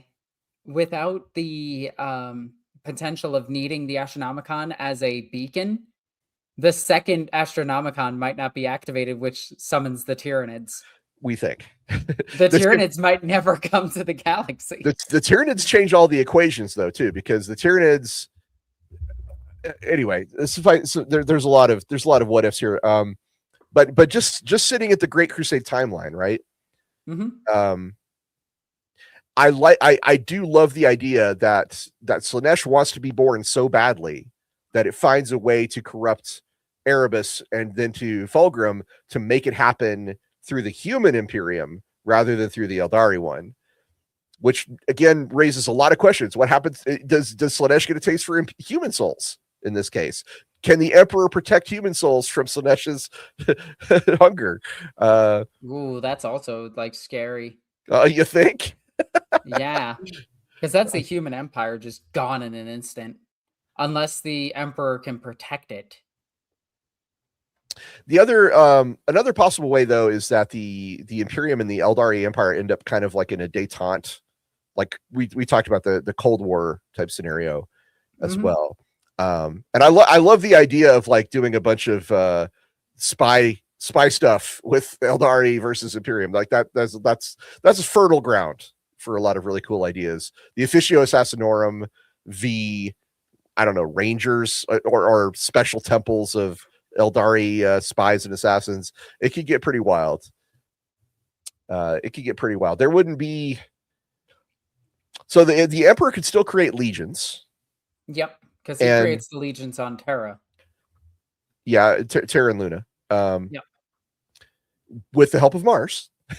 Yep. Put that out. But basically, everything he needs to create the legions is in the solar system, so he can do that. I So don't know. now, This is fascinating. This is really fascinating. so So, our theory is that Slaanesh would want to be born, no matter what. well, okay. Further thought: if the webway is our portal, if the webway is the Imperium's portal to the galaxy, and they give up on trying to make it through the warp storms, okay, that means Cormorag is going to be the big push for the Hmm. legions. Legions of Space Marines v Cormorag, and this would be non-Drukari. I mean, it would be just kind of a collection of all different kinds of Eldar. That would be pretty wild. Could the That's legions take Cormorag. Kamarog? Uh, Well, Uh, at most, we've only seen like 3 legions really work together at one time. We have seen like multiple legions work together, but that's only in passing. I think the Emperor would only send 3 legions. What 3 legions do you think could take Kamarog? well, I would send. I would definitely send Iron Warriors. I would Yep. definitely send. I would definitely send Dark Angels, Yep, and I was gonna say. I would definitely send Dark Angels. I definitely send Iron Warriors. I would probably send Raven Guard? Question mark. Ravens could be good as a counter to the Drukari fighting style. I'm saying Drukari because that's the closest thing to what they would be. Yeah, the debased Eldar fighting style. Yeah, I don't know. So you would need a siege expert, so you do need Perturabo. The, Either him or Horus. and Not Horus, honest, yeah, Horus, sorry. Emperor's Children, and Horus make and the what do you call them? Sorry, the Looter Wolves at the time. Yeah. That would do it. I'm gonna have to head out for just a minute. I'll be right back. Yeah. Yeah. He's getting his plumbing work done. Oh, tee I think that it would be the White Scars, the Dark Angels, and Mr. Peter Turbo. I think those 3 legions could probably take Kamarog, though it would be, or Kamora, it would be very, very difficult. Like, it would definitely be a fight where they would lose quite a few thousand legionaries. But given the numbers, you have 200,000 Dark Angels at least 100,000 of the other two. You have hit and run specialists with the White Scars. You have the siege experts with the Pro Turbos boys. And then you have the greatest legion of them all, which is obviously the Dark Angels. I think Ross is baking a pie to share with us. Biofoot, never change. He's actually secretly adding fishmen to Warhammer 40K.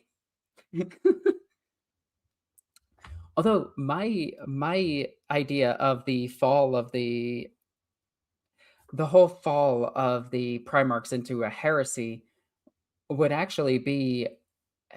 I don't think Horus would fall in this case. I don't think Perturabo will fall in this case. As weird as it is to say, I think the ones to fall would be Jagatai Khan. It would be Fulgrim's boys. It wouldn't be the Sons of Horus. They'd be too close to their father. But it would be Alfarius or Omegon, one of the two, would fall definitely. Because they would see like, yeah, I could see it. I could see it. Oh, who else would fall? I mean, not the maybe the World Eaters, as weird as that is. Ooh, World Eaters. Well, I don't know. The World Eaters could like so without the Primarch scattering, you have Angry Ron, who is a slight psyker who has a lot of empathy for his men. You have an uncorrupted Latara Sauron who is keeping his emotions in check. He might actually be a scholar who learns about like the Avatar of Cain and how they deal with like how the paths deal with their anger. So he might actually go to therapy, is what I'm saying. Holy crap, he might go to therapy. Ooh. But yeah, without him going to that planet, he would be a completely different person, obviously. So it really depends. Oh, I like that though. But there's still the whole Men of Iron thing that the Eldar would have to be facing, and that simultaneously they would have the Illinor orcs to deal with. So they're already being pushed from two sides. Potentially half of their culture would still fall to Slaanesh in some way, shape, or form. The three Chaos Gods would at this point try to be pushing for control over cultist gangs and things of that nature to spread their influence. Ooh, perhaps Vulcan would fall. I could see that. Vulcan hates Eldar. Like with a passion does he hate Eldar. So I could see him falling to his lust of killing the Eldari themselves. I could see it. I could see it. Well, Vulcan is like really funny in the lore where it's like, oh, Vulcan's like the nice one. He actually murders like the most Eldar out of all of them, which is hilarious. And I absolutely love that. But come on, chat, give me some ideas. Ooh, maybe Bobby G would become. Ooh. Well, hmm. Ooh, would he fall to Slaanesh? I could see him falling to either Zinch or Slaanesh. But Gilliman has a very big weakness that he himself tries to hide, and that's his rage. So I could see him falling as a Corn champion, a strategist of Corn. That could be where Corn's champion comes from. That could be really cool. The Mechanicum defecting. Ooh, that could also be really good. I really like that. Would Motarian fall? So no, but also maybe. It depends how strong Nurgle is at the time. So, because Mortarion only fell to save his legion. So but Typhus would probably still fall, which would still damn his entire legion. Mortarion might die. Like he might just die himself to try to protect his legion. And there might be like a civil war within his own legion because of that. But this whole scenario is all about Slaanesh trying to be born. What if Slaanesh simply never existed? Like Slaanesh is even the clouds that made Slaanesh possible didn't happen. So now we're talking about a scenario where the Eldar forsaked their hedonism in exchange for the path system. So they're all similar to the craft worlders, where they all unified in a collective understanding that they went too far. This would mean that the Eldar I don't see them as expanding anymore, but becoming more I almost said artistic. Um, and they might start purging their own like. So Okay, I think they would still have hedonistic cults that the Eldar would try to purge. At this point, I don't think humanity would have a need for an emperor, so humanity would just be several different, dudes all over the place.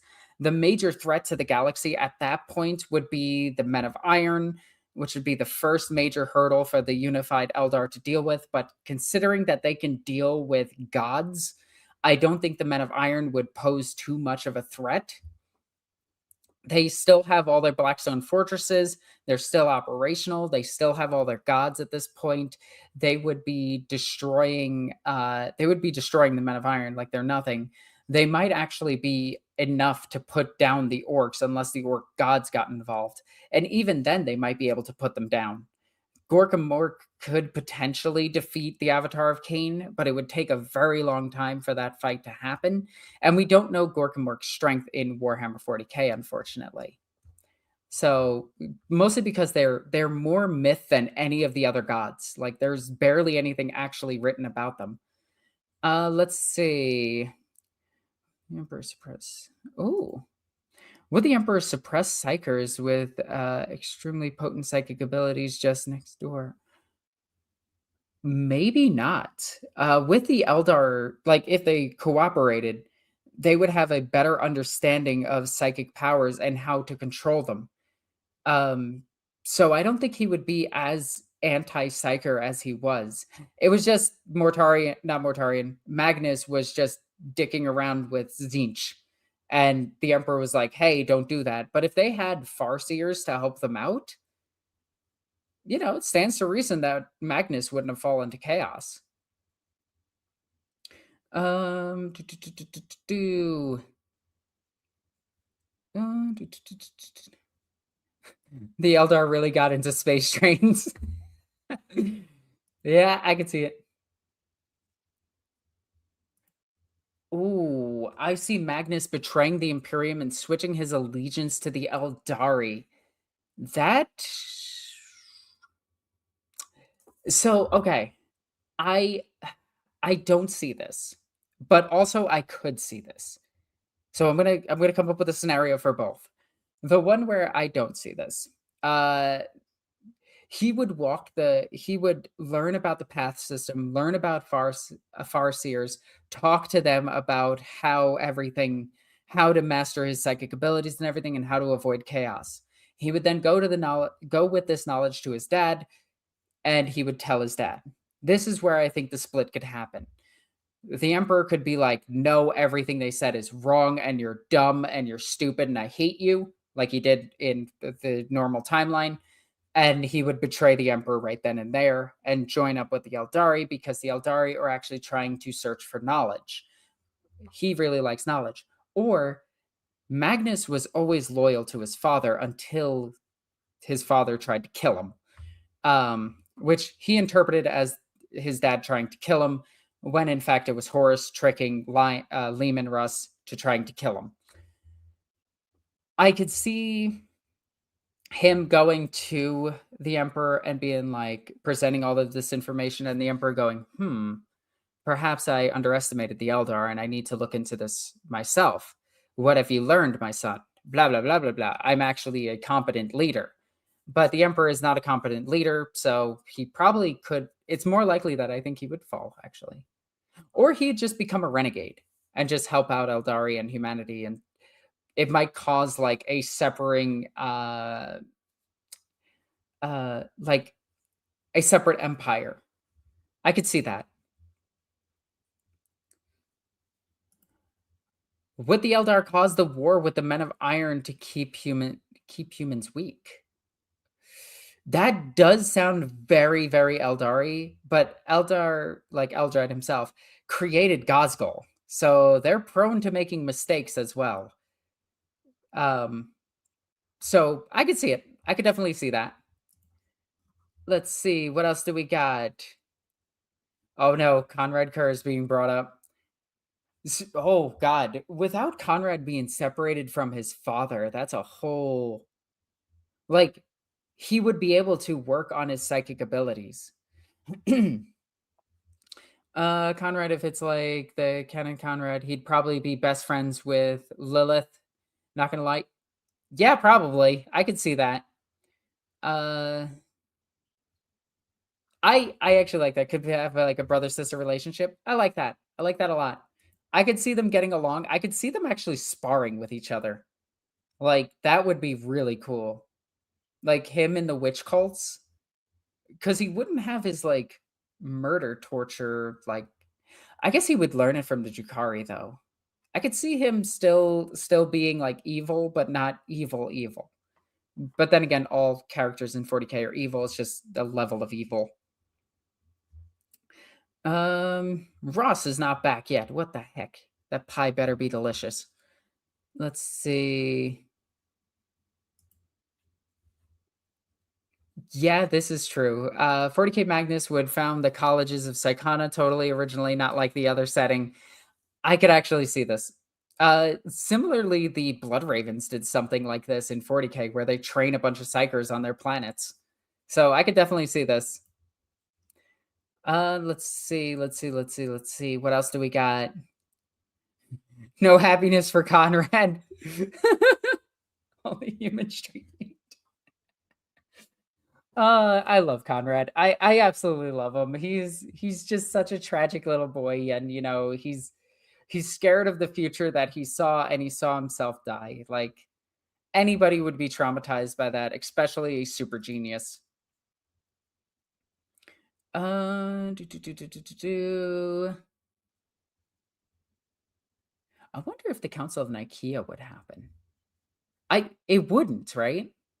But then again, we're looking at this as the Imperium. The real question is, would the Eldar even accept humanity? Like they would treat them as their lessers. Like they would never treat them as equals ever. Eldar in 40k do not see humans as anything more than a little pest. Like they are a lesser species to them. Like they call them monkeys or monkai or however you want to pronounce it, but usually it's monkai is how I always seen it done. So I could see the Eldar like having all of these problems. We might actually see a rise of the orcs at some point if the Eldar are still having their massive civil war. We could see the Beast of Rises series happening with the Eldar as the protagonists instead of the Imperium. Then we'd have to factor in could no, because the Eldar would definitely be able to destroy the orcs at that point. Like, yes, they have attack moons, but they'd be going after craft worlds. That's an attack moon versus a craft world is an interesting fight. Let's see. Any other cool comments over here? I love this idea. Would any of the Primarchs splinter off and try to form their own empire? Gilliman 1000% would. A lot of the Primarchs were very like extremely loyal, but I could definitely see Angron, Conrad, Gilliman, Mortarion, Jagatai, Vulcan all breaking off from the Imperium and forming their own empires. Triple Alliance, Imperium, Votan, and Orcs beat the Knife Ears. So the Votan were part of the Imperium at the time. They just were there. They're playable in 30k, which is hilarious.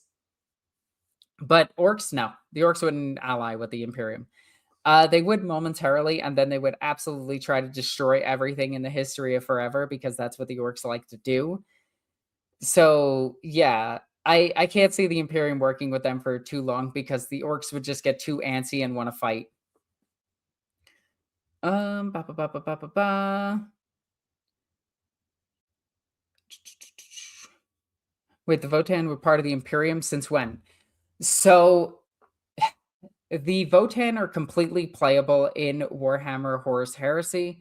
In all 3 editions, they're just called the Kin. The Votan view themselves as a separate entity from the Imperium, but the Imperium views them as abhumans and part of the Imperium. So, from the Votan's perspective, no, they're not part of the Imperium. From the Imperium's perspective, they were part of the Imperium. It's very confusing. It's just a way of playing Votan in Heresy. And if you go by Necromundus rules, Necromundus lore, sorry, the Votan were They were on their own. They owned part of Necromunda or owned Necromunda, depending on the source, and they had mining colonies there. But then after the heresy, the Votan were one of the first races to encounter the Tyranids and devoured by them. And yeah, then now they're no longer part of the Imperium because now they came back after being retconned back into existence, and they never were part of the Imperium. So they were and they weren't part of the Imperium at any one time. God, do I hate the retcon to Votan. It's also weird that GW considers them a xenospecies when all lore counts them as abhuman humans. I guess the newer ones, since they're all clones, are technically a xenospecies. But that's a whole nother can of worms.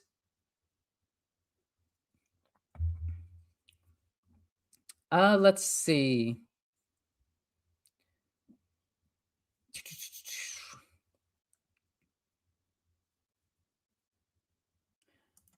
Ooh, Roth, this is a good one.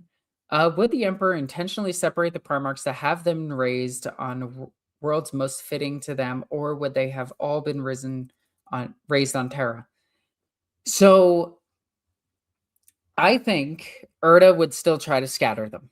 No matter what, Erda would try to scatter them. Even without Chaos's involvement, I think Erda would try to scatter them. She would have a lot more time to do so. So she could pick the planets and not give that information to the Emperor. So yes, but also maybe. It depends. Like as per with all things, it depends.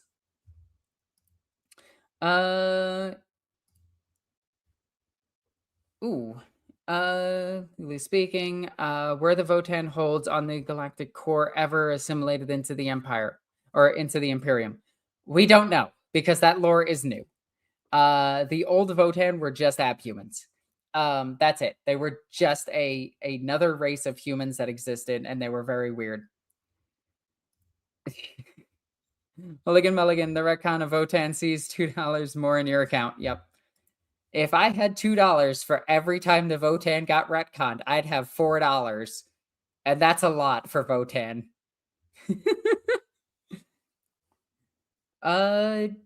Ooh.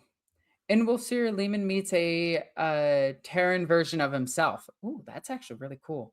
I gotta reread Wolfspear because apparently when I read it, I just didn't like it. And I kind of just blanked it from my memory. And then people keep telling me about things from it, and I'm like, wait a minute. Did I just like have an aneurysm while I read this and just completely forget? If cloning makes you a Xenos, what are the Deathcore Krieg? So the Deathcore Krieg aren't entirely clones. It's very, very, very theorized that they are clones, but they do recruit. So they're not all clones. Yeah. Are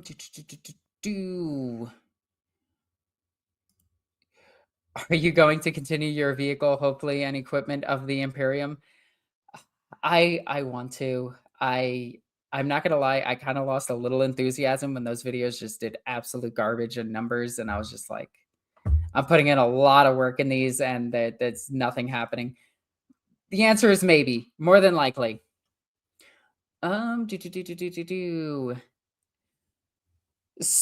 Slaanesh doesn't exist.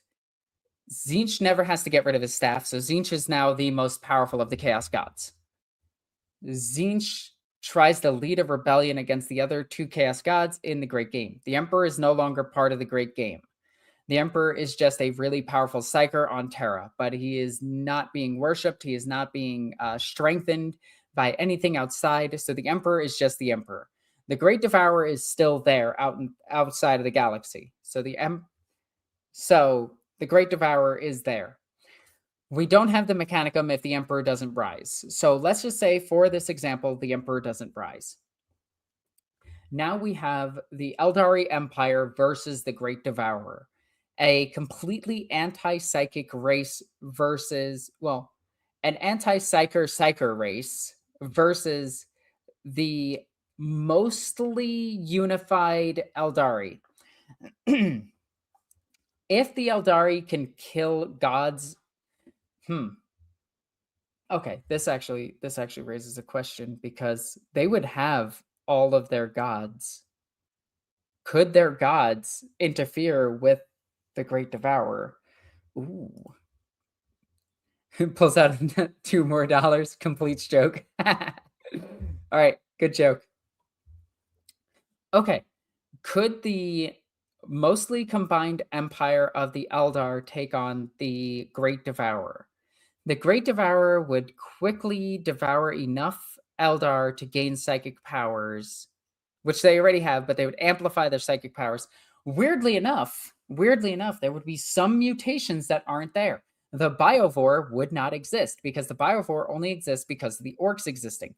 It is possible that the Tyranids can still get the genetic material of the orcs to make Biovores, or just evolve something similar to make artillery bugs. But it's really funny that the Biovore is directly related to the orcs, and I always thought that was funny. I'm going to assume that the Tyranids don't have the Zotes. I'm going to assume that the older lore isn't canon, and we're going to go by the freshest, newest, most up-to-date lore on the Tyranids. So they don't have Hive Guard either, which is interesting, because Hive Guard are made from Space Marines. That's why they're so tough. But they still have Hive Tyrants, Swarm Lords, and things of that nature. They still have the Norn Emissaries. They still have the Norns. They still have Ancient Ones. In this scenario, does the Silent King fight the Silent King outside the galaxy? Does he fight the Tyranids?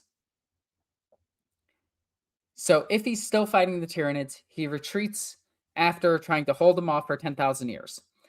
He retreats, starts awakening the dynasties. Okay, so now we have the dynasties starting to wake up of Necrons, and the Eldar starting to become more and more aware of a horrific shadow happening that is causing them to go mad. So they have to discover the Tyranids. They're not going to have a battle for Macragge. They're going to have a craft world go investigate and get lost. Then they're going to have another craft world gone because they have no way of communicating that can breach it. Ooh. They might have to retreat and get through the webway to inform the others about what happened. But you would have multiple craft worlds being devoured before the Aeldari as a whole knows about the Tyranids. And even then, the Aeldari as a whole might not know about the Tyranids. So it might just be Exodites getting picked off, and then the Tyranids would gain all of the knowledge of the Aeldari, because Tyranids, when they devour something, they gain all of its genetic information, as well as its memories, because that's how eating human brains works. Can craft worlds fit through webways? Some, yes. Some, yes. So the answer is yes. But not all the webways can sustain a craft world going through it. You need to put some lube on the side to get it through. Joke. Anyway. So the Tyranids start entering the galaxy. They can make their Gene Stealer cult out of Aeldari, so that's still a thing. They might prey upon humans to spread their Gene Stealer cults.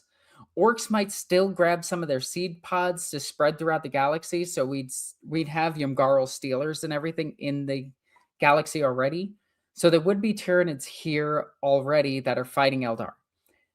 Then we would have the unified, well, not unified Eldar fighting the Tyranids. All right. So the Tyranids would evolve the Doom of Malantai. The Doom of Malantai can absorb the souls from an infinity circuit.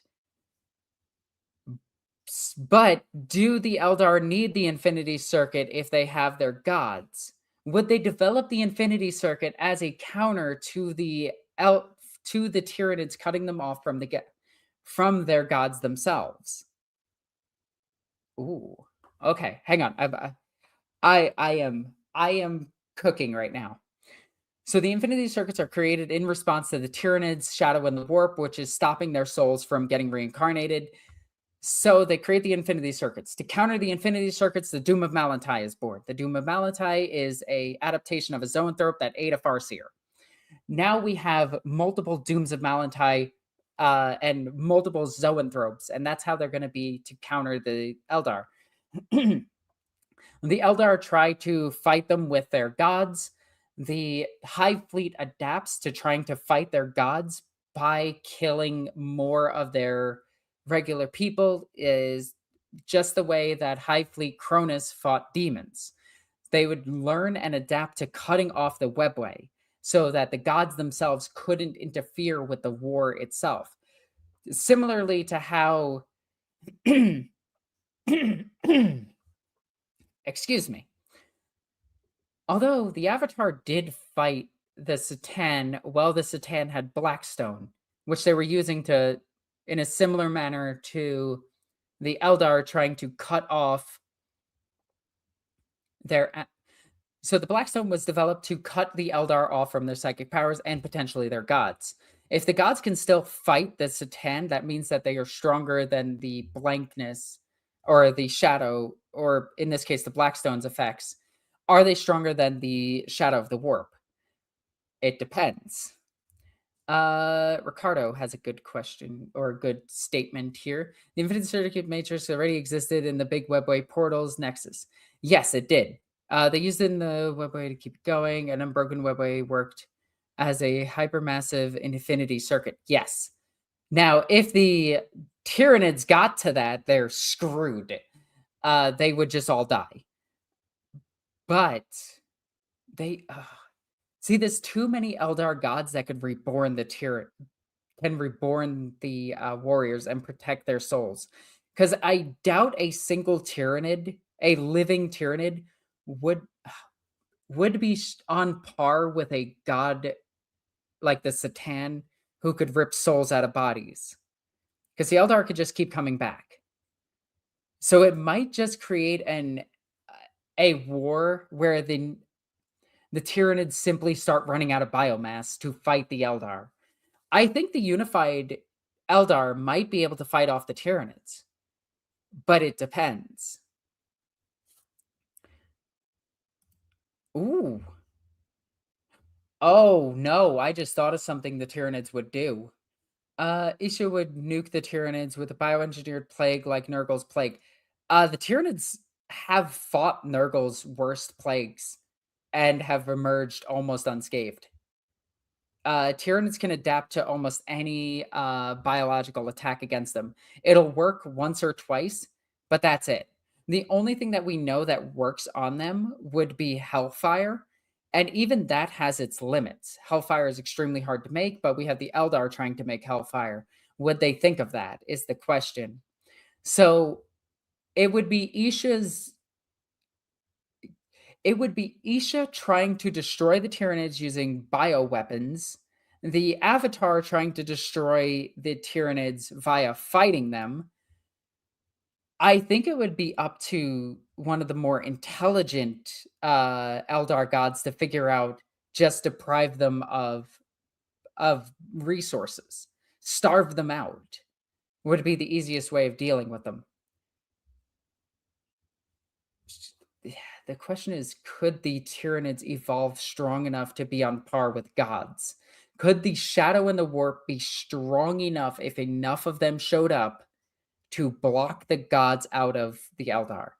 And I don't think so, because we don't know if the Eldar gods are actually warpcraft or real. So if they're fully warp deities, then maybe. If they are not, because the Avatar had a physical form when he fought the Nightbringer, who knows? Oh, that is some interesting thought right there. I like that a lot. Because they isolate the ship and don't touch it, it's not that they adapt to them, it's that they quarantine. So it's a bit of both. The Tyranids are stated multiple times to have gone through Nurgle's plague and emerge unscathed. Typically, demons ignore Tyranid vessels when they get sucked into the warp, and they emerge somewhere else. There's only one instance of this, and it's just in a codex, and it's just a paragraph. So I'm getting a lot off of that one paragraph, but for the most part, chaos doesn't really mess with Tyranids too much, but they would isolate it. They would try to come up with an understanding of the disease itself and then make themselves immune. So I could see Isha constantly making brand new diseases each and every single day, similar to how Nurgle tries to fight the Tyranids. But Nurgle has never actually fought the Tyranids. This is not something that's happened in the lore. The plagues have hit the Tyranids, and then they just isolate them or just destroyed them. They could do. They are both kind of Liber Chaotica. They were sentient weapons and became gods. Yeah, that's the thing. The Eldar gods don't have a. They are or are not physical. That's the whole thing. And if we are talking physical gods, it would be the Norn, like a Norn queen. Hack, go figure. My name, which we don't know a lot of lore about, mind you. We only have a paragraph to go by. It would be a Norn queen versus a god, and I hate to be that person, but the Eldar can move and destroy suns. You don't see the Tyranids destroying suns. I do think that the Eldar, even without their gods, would destroy the Tyranids because they are not post-fall Eldar that are not these like weaklings. They are fully powered Eldar. Like they are all running around as strong as Eldred still. Well, maybe not as strong as Eldred. I think Eldred was just perhaps one of the strongest, but they are very strong. They can create warp storms. Even if they get cut off from their psychic powers, they still have the entire path system, and they have their insane amount of devastating firepower. And the biggest Tyranid ship is an ancient one. And while it's huge, it is a gargantuan ship. It's not even a fourth of the size of a craft world. So, And Eldar are moving suns to destroy Necrons. Like, yeah, I don't think the Tyranids would stand.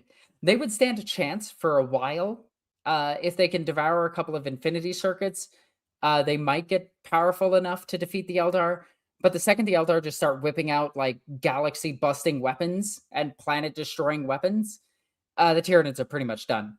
Because all they need to do to deprive the Tyranids is just kill a couple of planets in their path, starve them out, and then just hit and run tactics the Tyranids, who are notoriously slow in space, versus the nimble Eldar. And the Eldar would just be leading them to planets and then fighting them on their own terms and then retreating. So yeah, I don't think the Tyranids would be much of a threat. I don't think the Orcs would be much of a threat either, unless they had their gods involved and they had several beast. Like if they had all of the tech from the Beast Arises series, by the way, terrible series, but saying they had all of that, they might pose a threat for a moment. But yeah, I mean, this is literally it. It's woe the bugs throws a black hole at them. Yes, that's exactly what would happen. They would be like, hey, there's a psychic scream coming from over there. Go, black hole, I choose you. Okay, that's done. That's over with. And weirdly enough, 40K actually uses black holes correctly. They're not just these tube things that like spit you out on the other side of the galaxy. They just crush spaghettify you. So I'm okay with that.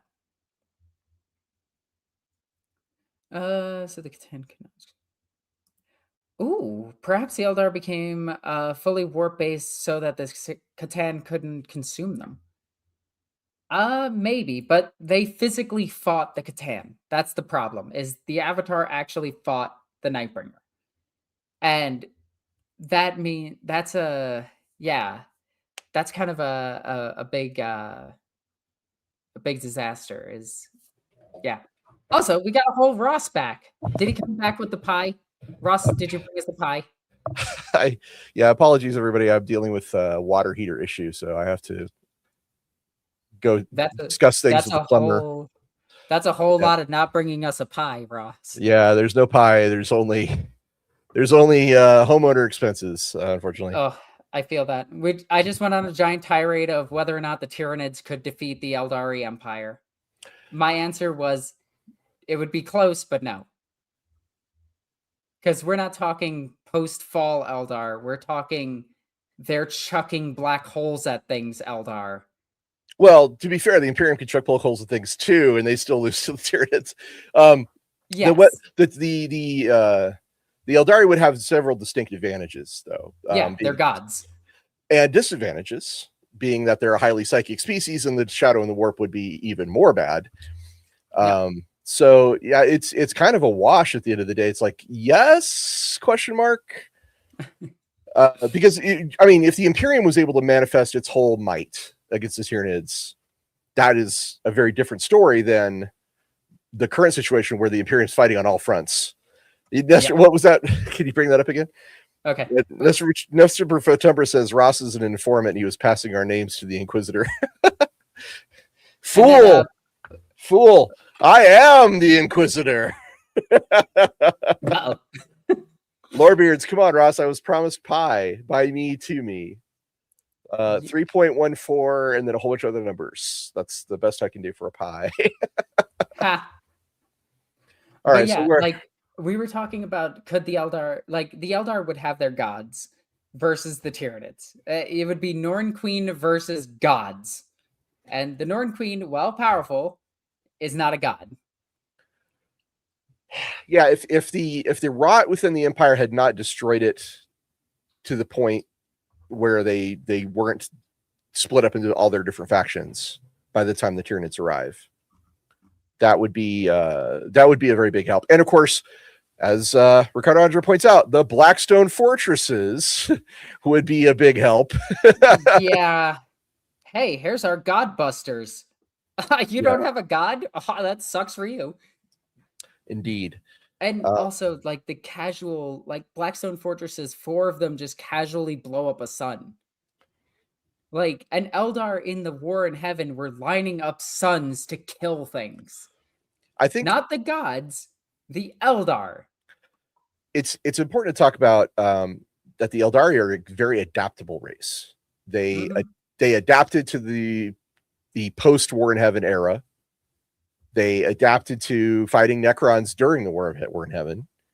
They adapted to the loss of their civilization with the birth of Slaanesh. So if Slaanesh wasn't born, they would adapt to that too. But they do, as Ricardo Andre did rightfully point out, they change slowly, more slowly than humans. Yep. So it would be over a longer timeline. It's an interesting question. Also, one of the biggest weaknesses would be that Tyranids wouldn't have the immense network of gene stealer cults. Oh no, God no. While Eldar can get converted into gene stealer cults, it's very easy to find them. Right. What's funny to me is that we've basically posited that Slaanesh is inevitable. If he doesn't come out through the if he doesn't get born through the Eldari civilization, he gets born through the Imperium. Was our position. That's interesting, and I think you can certainly see pleasure cults in the Imperium, the Great Crusade Imperium. That's not difficult to imagine, right? Am I alone in this? No, you're right on the money. Ricardo points out that Blackstone fortresses are barely unlocked by Abaddon. We have never seen a fully powered Blackstone fortress, which only the Eldar could likely use. It's a good point. Yep. Also, cult leaders if the Eldari are forming cults, then those guys end up in the webway, and I'm gonna have to step away for a minute. So I will see you in a bit. And he's gone again. He better be getting us pie. I swear, if he's not getting us pie, I'm going to be mad. Anyway, I'm joking. So what would possibly be a actual threat for the Eldari at this point? A completely unified Eldari. I mean, perhaps the Necron dynasties waking up simultaneously could be an actual threat to the Eldari once again. But now they don't have their Satan. Now the Eldar just pick them off one by one. And Hell, they might just look at the worlds that that the Necrons are on and destroy them. Oh, the one thing I wanted to point out with this, the enslavers, Tyranids might adapt to being enslavers. I could definitely see that. Tyranids would find like some way of siphoning the psychic power off of the Eldar. That is the only way I can see this. And maybe through that they would get strong enough to actually challenge the Eldar as an entire race. And Tyranids have the numbers. That's their biggest thing, is that they have like they are all encompassing. It is crazy how many Tyranids they are. But they'd have to all show up at once, and Tyranids cannot do faster than light travel unless they have a gene stealer cult. So, how the Tyranids get faster than light travel is they potentially, well, the gene stealer cult grows strong enough, they create a ship in orbit that augments gravity and pulls the Tyranid fleet faster than light towards them.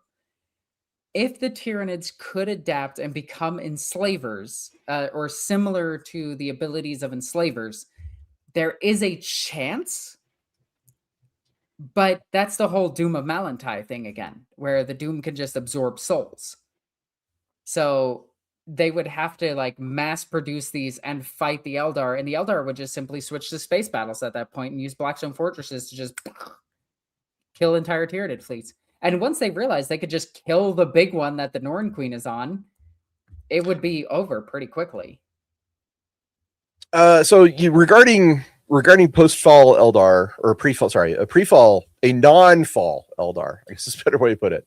An intact Eldar Empire v Imperium, right? Like that is a very common thing. Like, what happens to the Imperium if the Eldari survive? And we've talked about like possibilities, Cold War alliances, but the most common theories fall into three different camps. Can you guess what these three camps are? I have talked for over an hour. Your turn. All right. Thank you, by the way, for picking up. Yeah, slack. No problem. So the first idea is that the humanity just doesn't stand a chance.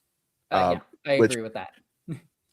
This is why we talked about the Emperor would want to avoid direct conflict, because fully attacked Aeldari Empire spans 10,000 plus star systems, trillions of citizens, unlimited psychic power, the complete webway, and weapons that can destroy stars.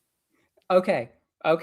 The Empire, the Imperium is like, we have the phalanx.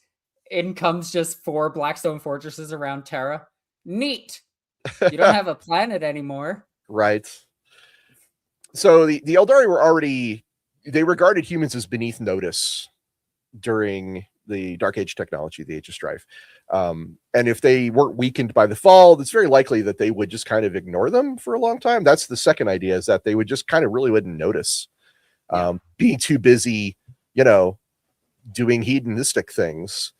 And the Aeldari Empire was geographically, again, outside the webway, geographically concentrated around what became the Eye of Terror, which is, pretty far from Terra.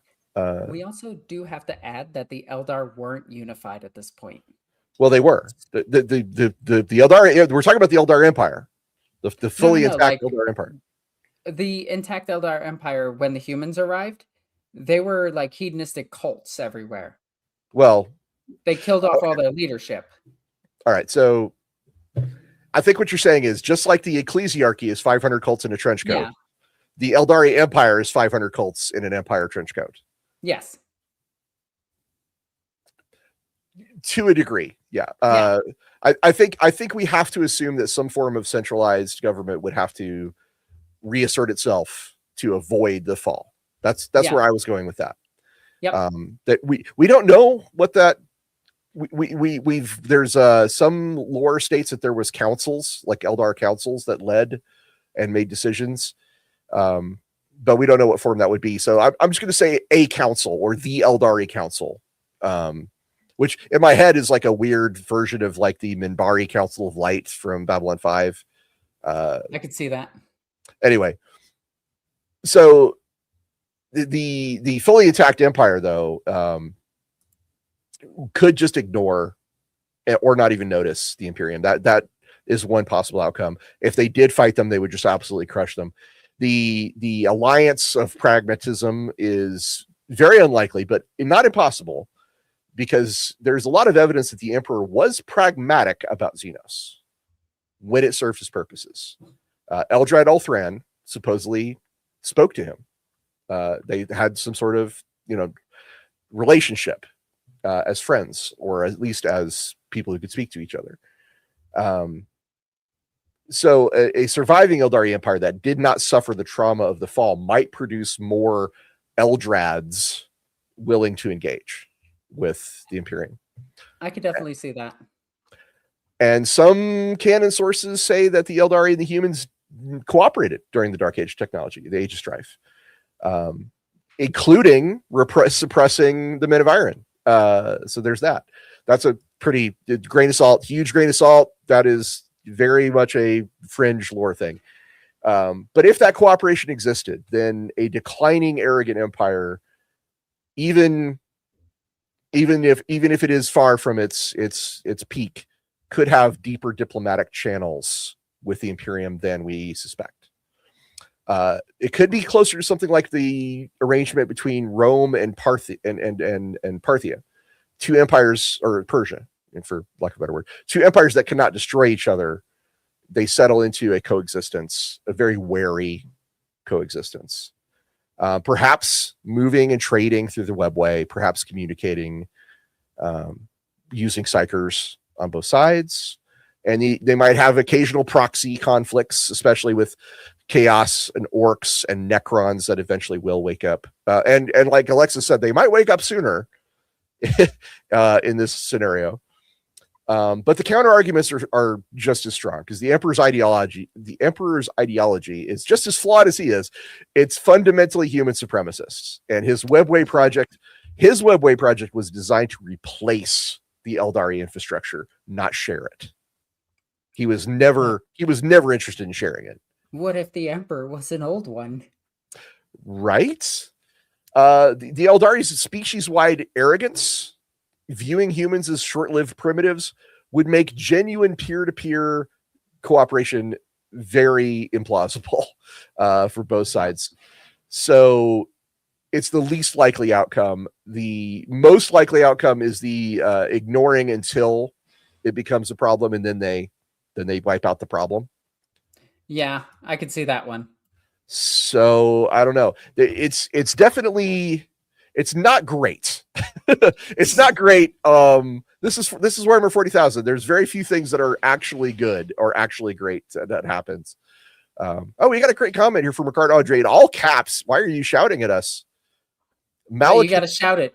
Malekith arrives with the steel chair, dragging the Eldari from cults and purging all sources of hedonism, with the Sithari coming back. This is exactly how he thinks your voice is.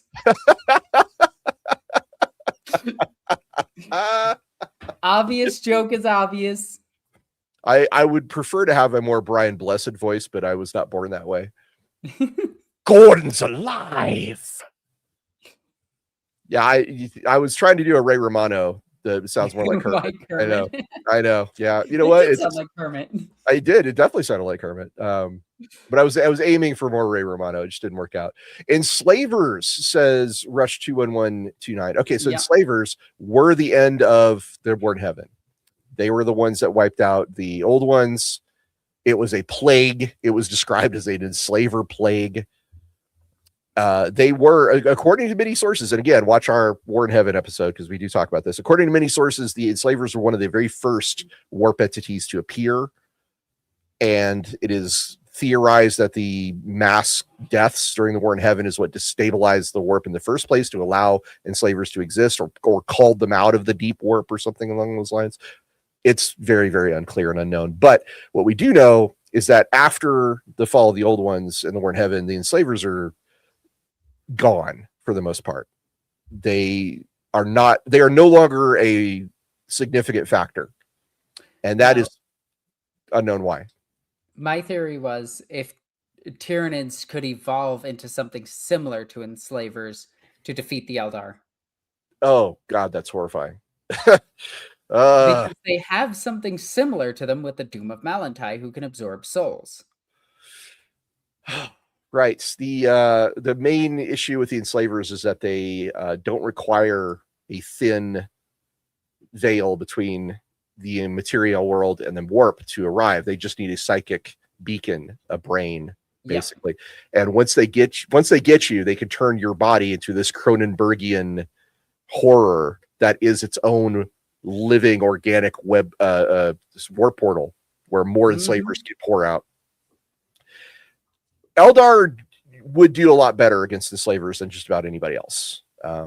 They would have the tech, they would have the knowledge, they would have the psychic ability. They could sense enslavers better.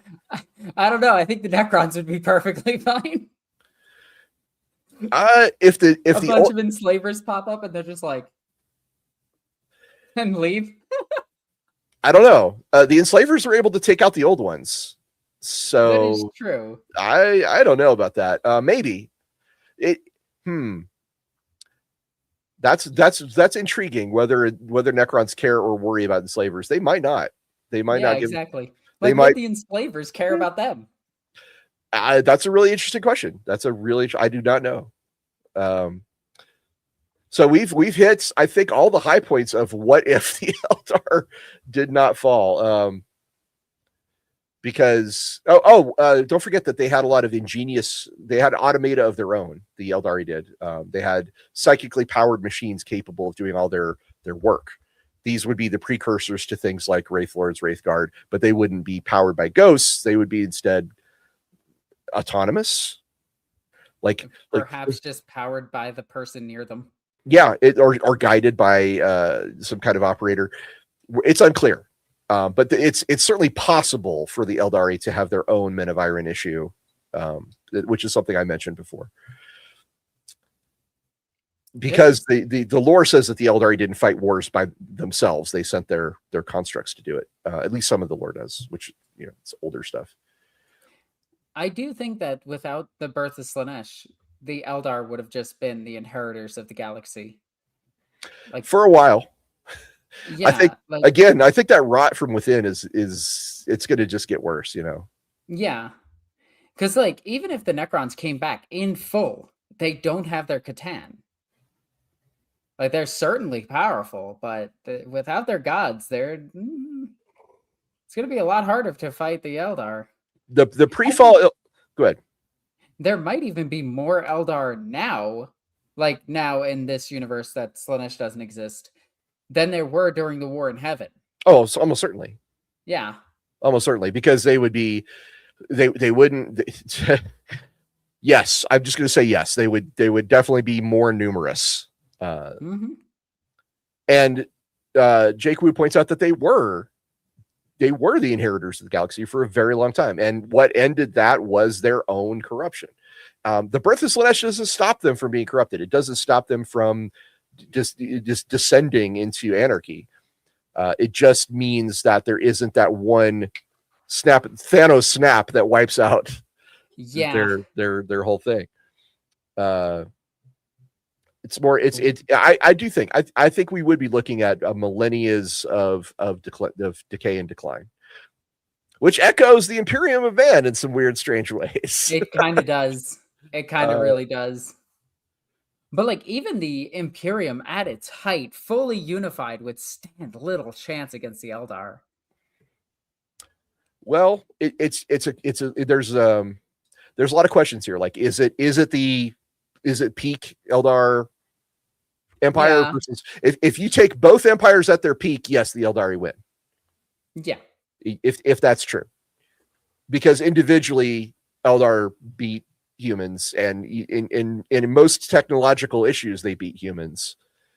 There's just very little that would do that. Oh wait, Ricardo Andre's got a fun fact. There's a guy on Reddit that did a 120-page analysis of Necron versus Eldari tech, and the conclusion was that Eldari Dominion tech, I assume Eldari Dominion is the name of the empire, is better than Necron tech. Their peak was higher than Necron peak.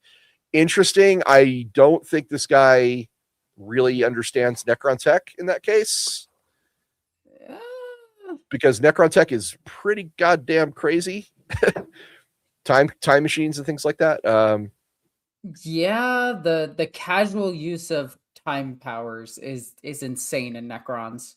I'm not saying the Eldari don't have high tech. They do. They have insanely high tech. They can do insanely wild things with their technology and have done insanely wild things with their technology. The Blackstone Fortresses are great examples of this. The Necrons, though, also have holy shit, what are you talking about levels of tech. So Yeah, I the mean, point at a sun and it dies.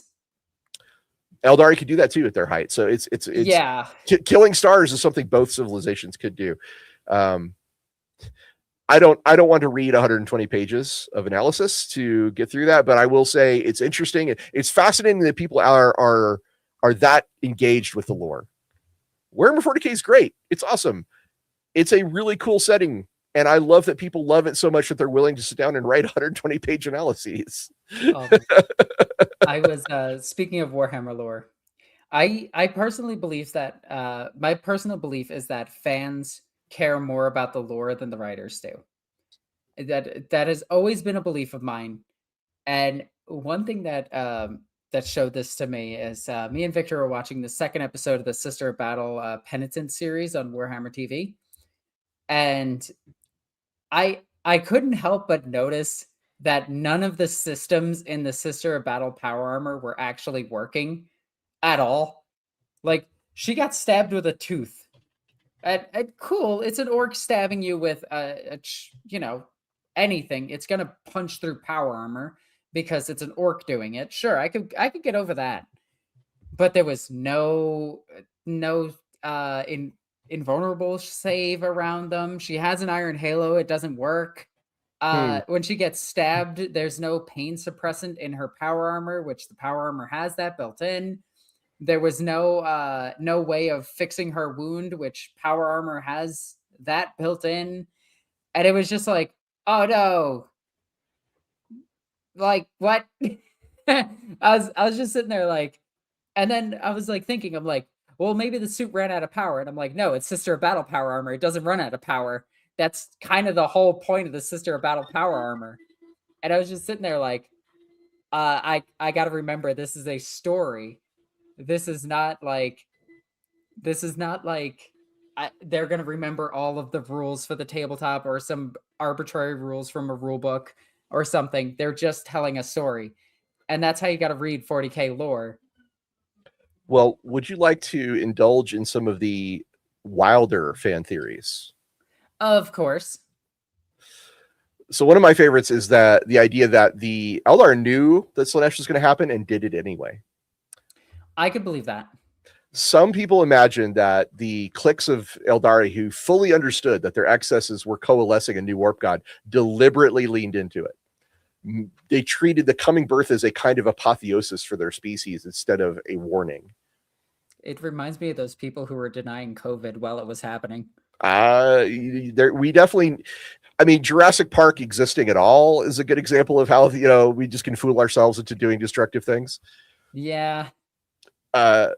Because Eldar reincarnation works the way it does, it could be that death became so meaningless to the Eldari that entire subcultures engaged in ritualized mass suicide and resurrection games, using psychic technology to come back in tailored new bodies, pushing sensation and identity experimentation to truly bizarre territory. The whole thought, like that sounded really awesome. You know what my dumb brain decided? Eldari tag must be like they kill them and like haha, and then they wait like 20 years and then they get killed. And they're like, oh dang it, you got me. One weird extrapolation of Eldar decadence imagines entire regions of their empire turn into living museums where the Eldari carefully maintained lesser species, ecosystems, even artificial crisis scenarios, where these were purely as entertainment, like a galaxy-wide reality show that fed Slaanesh's gestation with engineered drama and suffering. Imagine Big Brother, but 40K. See, I could actually see this because of the Harlequins. Right? Like that would be the precursor to the Harlequins. Well, their entertainment is far more wholesome and educational compared to that, but yes. Yeah, but like hedonistic Harlequins, yeah, they would do that. So because the Eldar reincarnation thing, the way it works the way it does, some people say that Slaanesh is not just a chaos god formed from their emotions, but actually a literal fusion of billions of Eldari souls. Every pre-fall Eldari technically survives as part of She Who Thirsts. Maybe even some especially prominent individuals could have distinct aspects of her psyche. Okay, I like that. That's wild, isn't it? I love that one. Yeah, that would explain why Slaanesh is so powerful in 40K. Here's another one.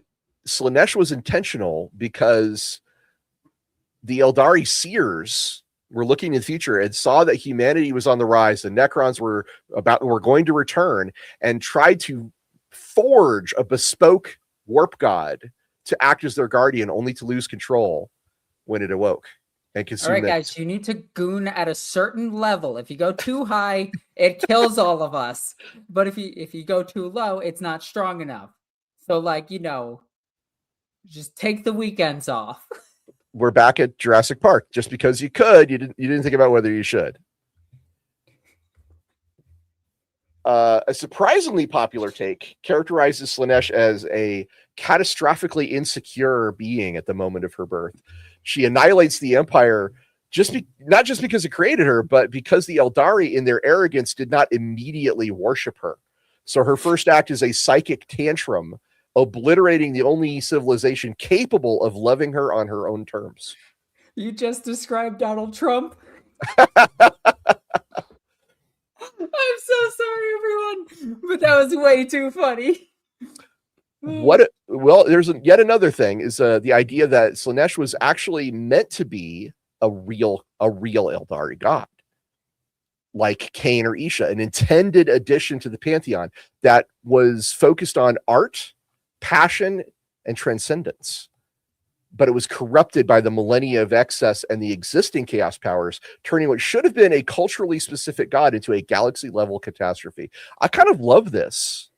I'm just imagining Eldred at the end. All right, look, it counts as an oopsie daisy. Everyone gets one. Seriously, though, I could imagine the Eldar being like, we're going to make this god of passion and art and transcendence. That is not out of the realm of Eldari behavior to want those things, to be embodied as a god. And I could see it. The idea of the reflection of their souls in the warp, corrupting that, becoming, taking that decadence. That's an origin of Slaanesh that I can buy into. That maybe the Empire was aiming for something higher, and just shot themselves in the foot. Well, it just got corrupted over time with, again, I do also love the idea that because their reincarnation and death became, less meaningful. It's just like, that could, the poor Necrons, right?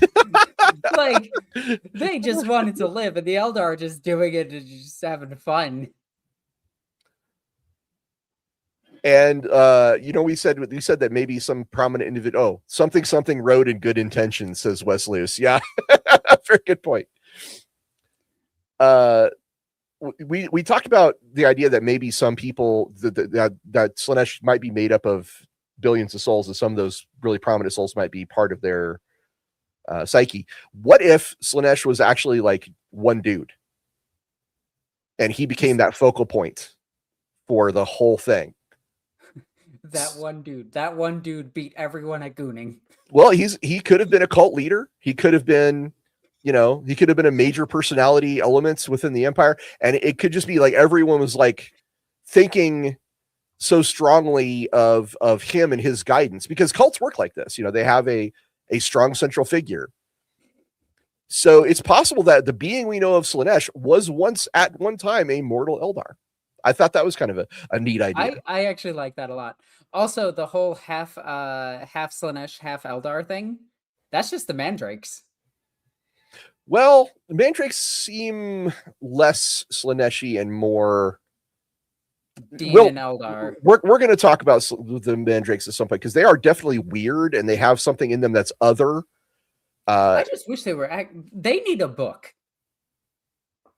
they're a pretty fascinating part of the lore for the Drukhari. I'm not as into the homunculi and the flesh shaping, but I am into the mandrakes. I think they're cool, and I like their backstory a little bit.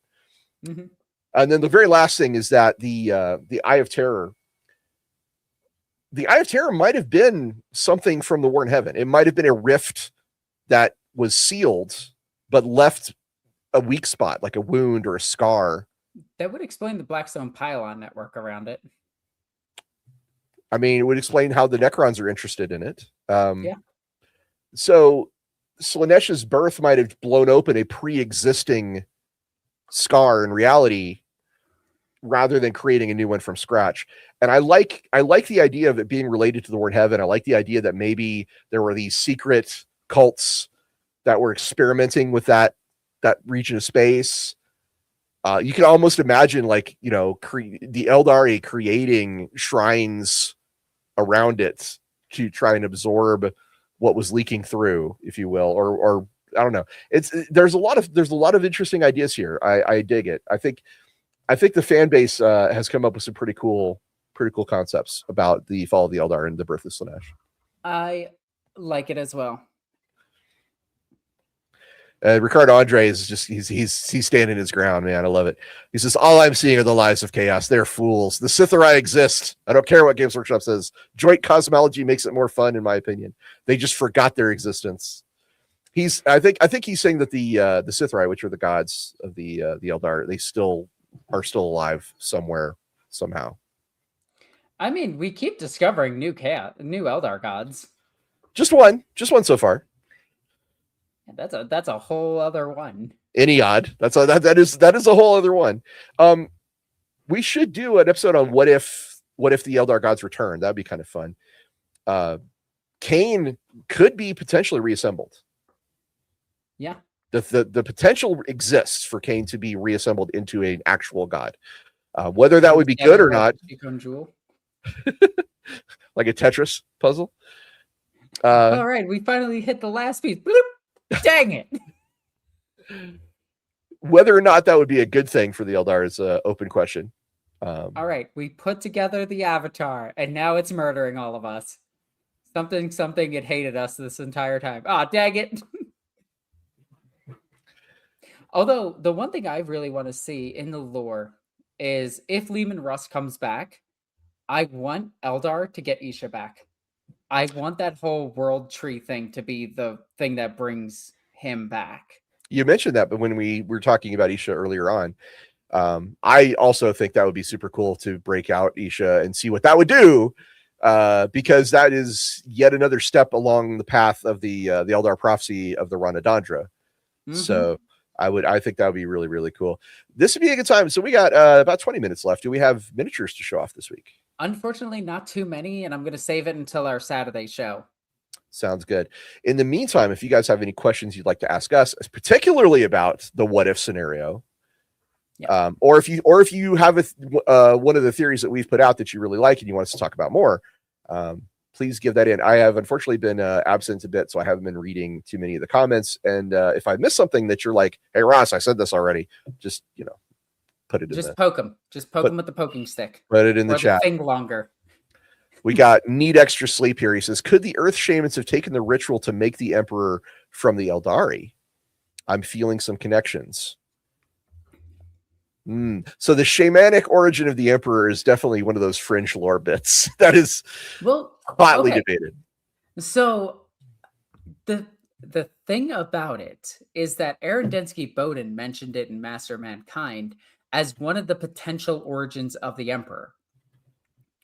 Could it have come from the Aeldari?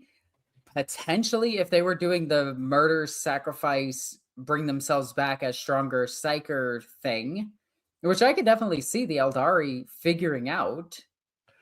So canonically, and again, that's a giant grain of salt with this canonicity of this, because it's very, very fringe. The Emperor was formed from the collective reincarnation of thousands of prehistoric human psykers. But he was also born to mortal parents, so... Well, these psykers suicided themselves and their souls merged into the Emperor. It's treated as an in-universe myth rather than hard fact. So Yeah. But in that myth, the process is entirely human. We're talking about Neolithic shamans in this point. However, that the purpose of the show is not to just say no, right? I mean, What I could definitely see this though. the Emperor knows a lot about the Eldar, and their fall, which he shouldn't know because the fall occurs so far away from Terra and occurs. Yeah. Yeah, it's difficult to understand how he knows so much, but at the same time, we do know that there's a webway portal on Earth, and he knows about the throne, which is apparently built for Farseers in some ways. Yeah, so the framing has him understanding what happened to the Eldar, even though he shouldn't, and he's deliberately trying to avoid the same fate for humanity. So maybe, and we know that he met Eldrad, and we know that they cooperated or at least conversed without killing each other, which implies they have some deep mutual knowledge or at least or respect. But that's post origin of the Emperor. That's not before his birth. Maybe the Farseers of the Aeldari pre-fall civilization, post-war in heaven, are like looking. Maybe they can see much further than we thought. Maybe they could see up to Warhammer 40,000. And maybe they were like, hey, you know what we need is we need an anti-chaos guy. Let's put things in place to engineer. Because Eldar are very much Eldred really put things in place to cause something that is so powerful and out of his control that would cause catastrophic damage to his own people?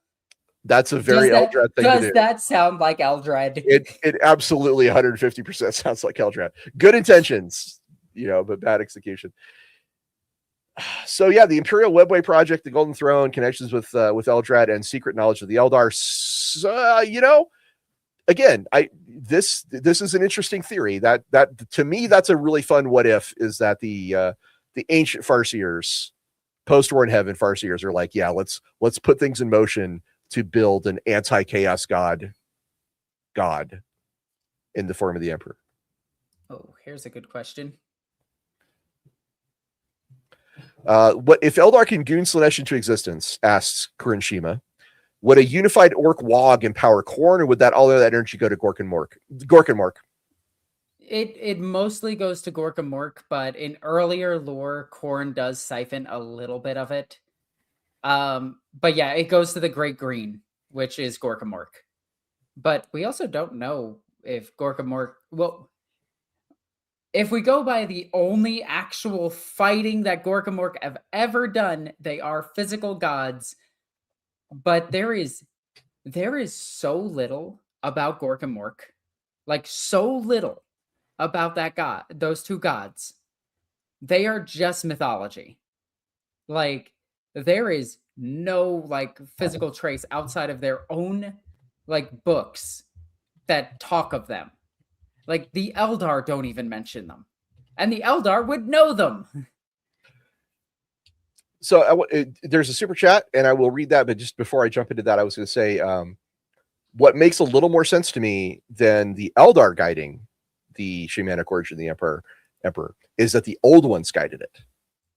Yeah, because the old ones created the Eldar, and the old ones, it is said in some lore respects that the old ones created the humans as well. That they set genetic markers into motion or uplifted a primitive species, but in either way, there's implied links between the old ones and humanity, and it is very old one to say, okay, we're going to set up some sort of soul aggregate that can be accomplished by both Aeldari and humans, and it was just accomplished by humans in a different way, different flavor, if you will. I like that, and that it removes Aeldari DNA specifically, but it keeps associations with the old ones, which are also associated with the Aeldari. Although the warp or the immaterium, at least it would be back then, it can record strong psychic events. So you could argue that the shamans are unconsciously copying patterns left in the immaterium from the War in Heaven, from the Aeldari gods, like a template. like a Word document that's like, oh, we just have to fill in the check marks to make this happen. Because those psychic echoes already existed. So that's another idea. Hey, we've got Ricky Chapman with the steel chair. Thank you, sir. Currently playing a game of Kill Team. Hey, I love that. Our Death Watch versus a Tau Pathfinder squad. Neither are winning currently, but Xenos will die. Okay. Yeah, I like everything about this. You see this? I love this. Alexis, do you play Kill Team? I do not. I couldn't get into it. Okay. I remember old Kill Team, and I had a bad taste in my mouth from old Kill Team from editions ago. I'm talking like 6th or 7th edition. And I just never really wanted to play Kill Team. My preferred game isn't like 2,000 points. It's actually way more. Like, I have played a few 10,000 point games where it's just me versus my buddy. And those are the most fun Warhammer games ever. I played my one buddy who has Titans. You can see this on my TikTok. It's under the same name. But he brought all these Titans and everything. I just brought a whole bunch of Marines, and I was just having the time of my life. I love the big games that take multiple days. I don't like that is my preferred game style, because that brings the fun back into 40K to me. Because 10th edition is fun. I do enjoy it. I really love 10th edition.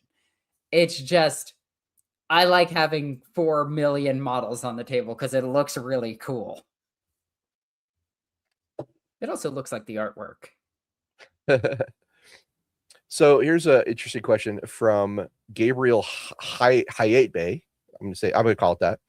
Isn't the Eye of Terror just the borders of the Aeldari Empire? The Blackstone pylons might be explained as what remained of the Great Warding. Aha! The Great Warding. Somebody watched our episode. The Great Warding from the War in Heaven. There was the Great Warding in the War in Heaven is an act perpetrated by the Necrons to try and, well, the Necrons under the guidance of the Satan, to try and separate the materium from the immaterium to limit the amount of power psychic beings could draw from the warp, because it was a real problem in the War in Heaven. So the Great Warding is this barrier that they put into place, or at least that's what we know according to the Necron accounts. The Eldar have a different story about it, but he's not wrong. You could argue that is the remnants of the Great Warding that were put in place around the borders of the original empire. I don't know. The orcs didn't mention it, so if they didn't think of it, it must not have happened. Oh, God. And we got a super chat from IceFanes88. Thank you, sir. Just dropping into some support. Keep up the great work. Oh, thank you so much. You're awesome. Thank you, buddy. Really appreciate you. And I will mention once again that if you want to help support us, one of the best ways is to like and subscribe. So if you like our grimdark deep cuts, help the algorithm spread the heresy of Lorebeards 40K. Appreciate you. Don't forget, we have a Discord where you can go vote on our future episodes and also participate in our awesome community of lore seekers. And you will be alerted of any cool new evolutions in the Lorebeards channel. So I would recommend going to do that. I think if Hawk's around, he could put a link to the Discord in the chat. But if not, I can probably try it to do it myself. Let's see here. Can I do it? Survey says doesn't seem to be working. Oh well. Oh, you tried. Hey, it works. No, yeah, there we go. We got it. So there is a Lorebeards Discord. Go check it out. When it comes to Gork and Mork, that's a fascinating topic. Yeah, because like everything I've read about them doesn't actually have them as beings. It has them as myth. Yeah, they're more of a story. But we do know that Gazgul Malgruk Thraka is the prophet, or at least he claims to be the prophet. Yeah. And Makari, his standard bearer, seems to enjoy supernatural benefits. So yes. Maybe. So is it a God's doing this? Okay. As much as I love Gork and Mork, and I think that they are fantastic, and I love the orc's explanation for everything, like Gork punched Mork in the face and his tooth spit across the galaxy, ripped the galaxy in half, and things like that. Or Gork once hit Mork so hard he created all of everything. I love those explanations, but that just sounds like the orc gods aren't physical. Like way back in the day, the orc gods were a physical thing. They were as big as mountains. They had artwork where they were fighting over mountains.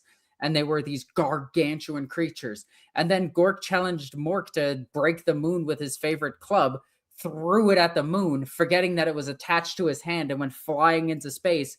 Mork grabbed his hands, and that's how they discovered space travel. Like those kinds of stories were hilarious. But like, are the orc gods real, or is that just an orc explaining how things work? Do the orc gods shape the orcs, or do the orcs shape them? Yeah, that's another thing. Because like the closest things we have to them is Gargants, and Gargants look nothing like their artwork. Okay, here's a further follow-up question. If the Aeldari Empire did not create Slaanesh, would orcs be a concern? So, no. Like the quick answer, no. The short answer is the only ones that could pose a threat to the Eldar at this point is enslavers coming back, Tyranids turning into enslavers, and figuring out super fast travel, because without the gene stealer cults, they can't travel faster than light. Well, there's some counts that say they have a ship called the Narwhal that allows. Yeah, but that's built by the gene stealer cult. I'm just saying. Yeah, it's a thing. Anyway, let's frame this in 30K. Let's frame it at the Great Crusade era. So no Tyranids. It's Eldars, humans, orcs, some chaos, maybe the Men of Iron. Maybe the Men of Iron. Those are your main threats running around. Yeah, then none of them pose an actual threat. Like, even if the Necrons pop back up, they don't pose a threat. Oh, and the Necrons are sleeping, at this point, yeah. Yeah, but even if they came back in full, they're not as much of a threat as they were without their Catan. They're not a threat. Well, as weird as that is to say, they can still kill a whole bunch of them, but yeah. Spitfire says orcs will pose a threat once Face Flaya shows up. Yeah, true. So Face Flaya is the name of, well, he started out on the Warhammer Fantasy side, but when we did a Let's Build an Orc Freebooter episode, which you can go check out, we made him our Orc Freebooter captain, and he's pretty cool. And he does fly an attack moon. Because you guys made it so that he flies around in an attack moon. I refuse to acknowledge that. The Star Smasher. And yeah, he's a pretty sweet character, and he would be an interesting fellow for this particular timeline. Icevein says, what if Gork and Mork always existed and the old ones used them as the template to create the orcs? See, I like the idea that Gork and Mork are old ones. But again, from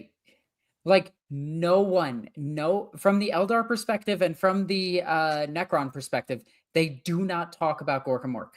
They do not talk about Eldar orc gods. They do not talk about supersized orcs at all. They don't even talk about the orcs. Well, the Eldari are famously arrogant, and they barely consider humans civilized. So, yes. I mean, it kind of makes sense that they're like, oh, orcs? You want us to talk about those things? Really? Also, I wonder who named the orcs. Do you think it was the Eldar and the humans just picked up on that name? Or do you think it was the humans and the Eldar were just like, yeah, that's a close enough word? I don't know. So according to some lore, they were originally called Krorks by the old ones, which was a name they may have given themselves, or we're not sure. And it devolved from there. The orcs also have a lot of words based around orc, including names of things. Yeah. Like whether or not something is orky is actually a big part of their culture. It seems internal to me. It doesn't seem external. I'm just imagining like the first Imperial scholar to run into an orc. What are you? Orc. Oh, okay. Hang on. Let me write that down. All right. Thank you. And just leaves. They might have changed. Wesley says they might have changed because of the orcs' beliefs, although that is no longer canon, apparently, which is sad. I'm hoping 11th edition will reverse that. Strongly hoping. Yeah. Yeah. I mean, the power of belief is like barely still there, but it's like not as important as it used to be. Now it's just orcs are inherently psychers and they gain all their knowledge, more numbers, smarter they get. Yeah, I like it, but yeah. I prefer the power of belief. It was far more fun and tongue in cheek, and orcs are, in my opinion, a lot more interesting when they're fun and tongue in cheek. Yes. Because they should be the enemy that is silly. Well, according to what I was told when I was working on the Horse Heresy stuff, I was told by Games Workshop that the orc culture technology, it tends to swing on a pendulum. And in the 40K era, the pendulum is swung to one side where it's a lot more about they're a lot more silly, and it's a lot more about technology and things like that.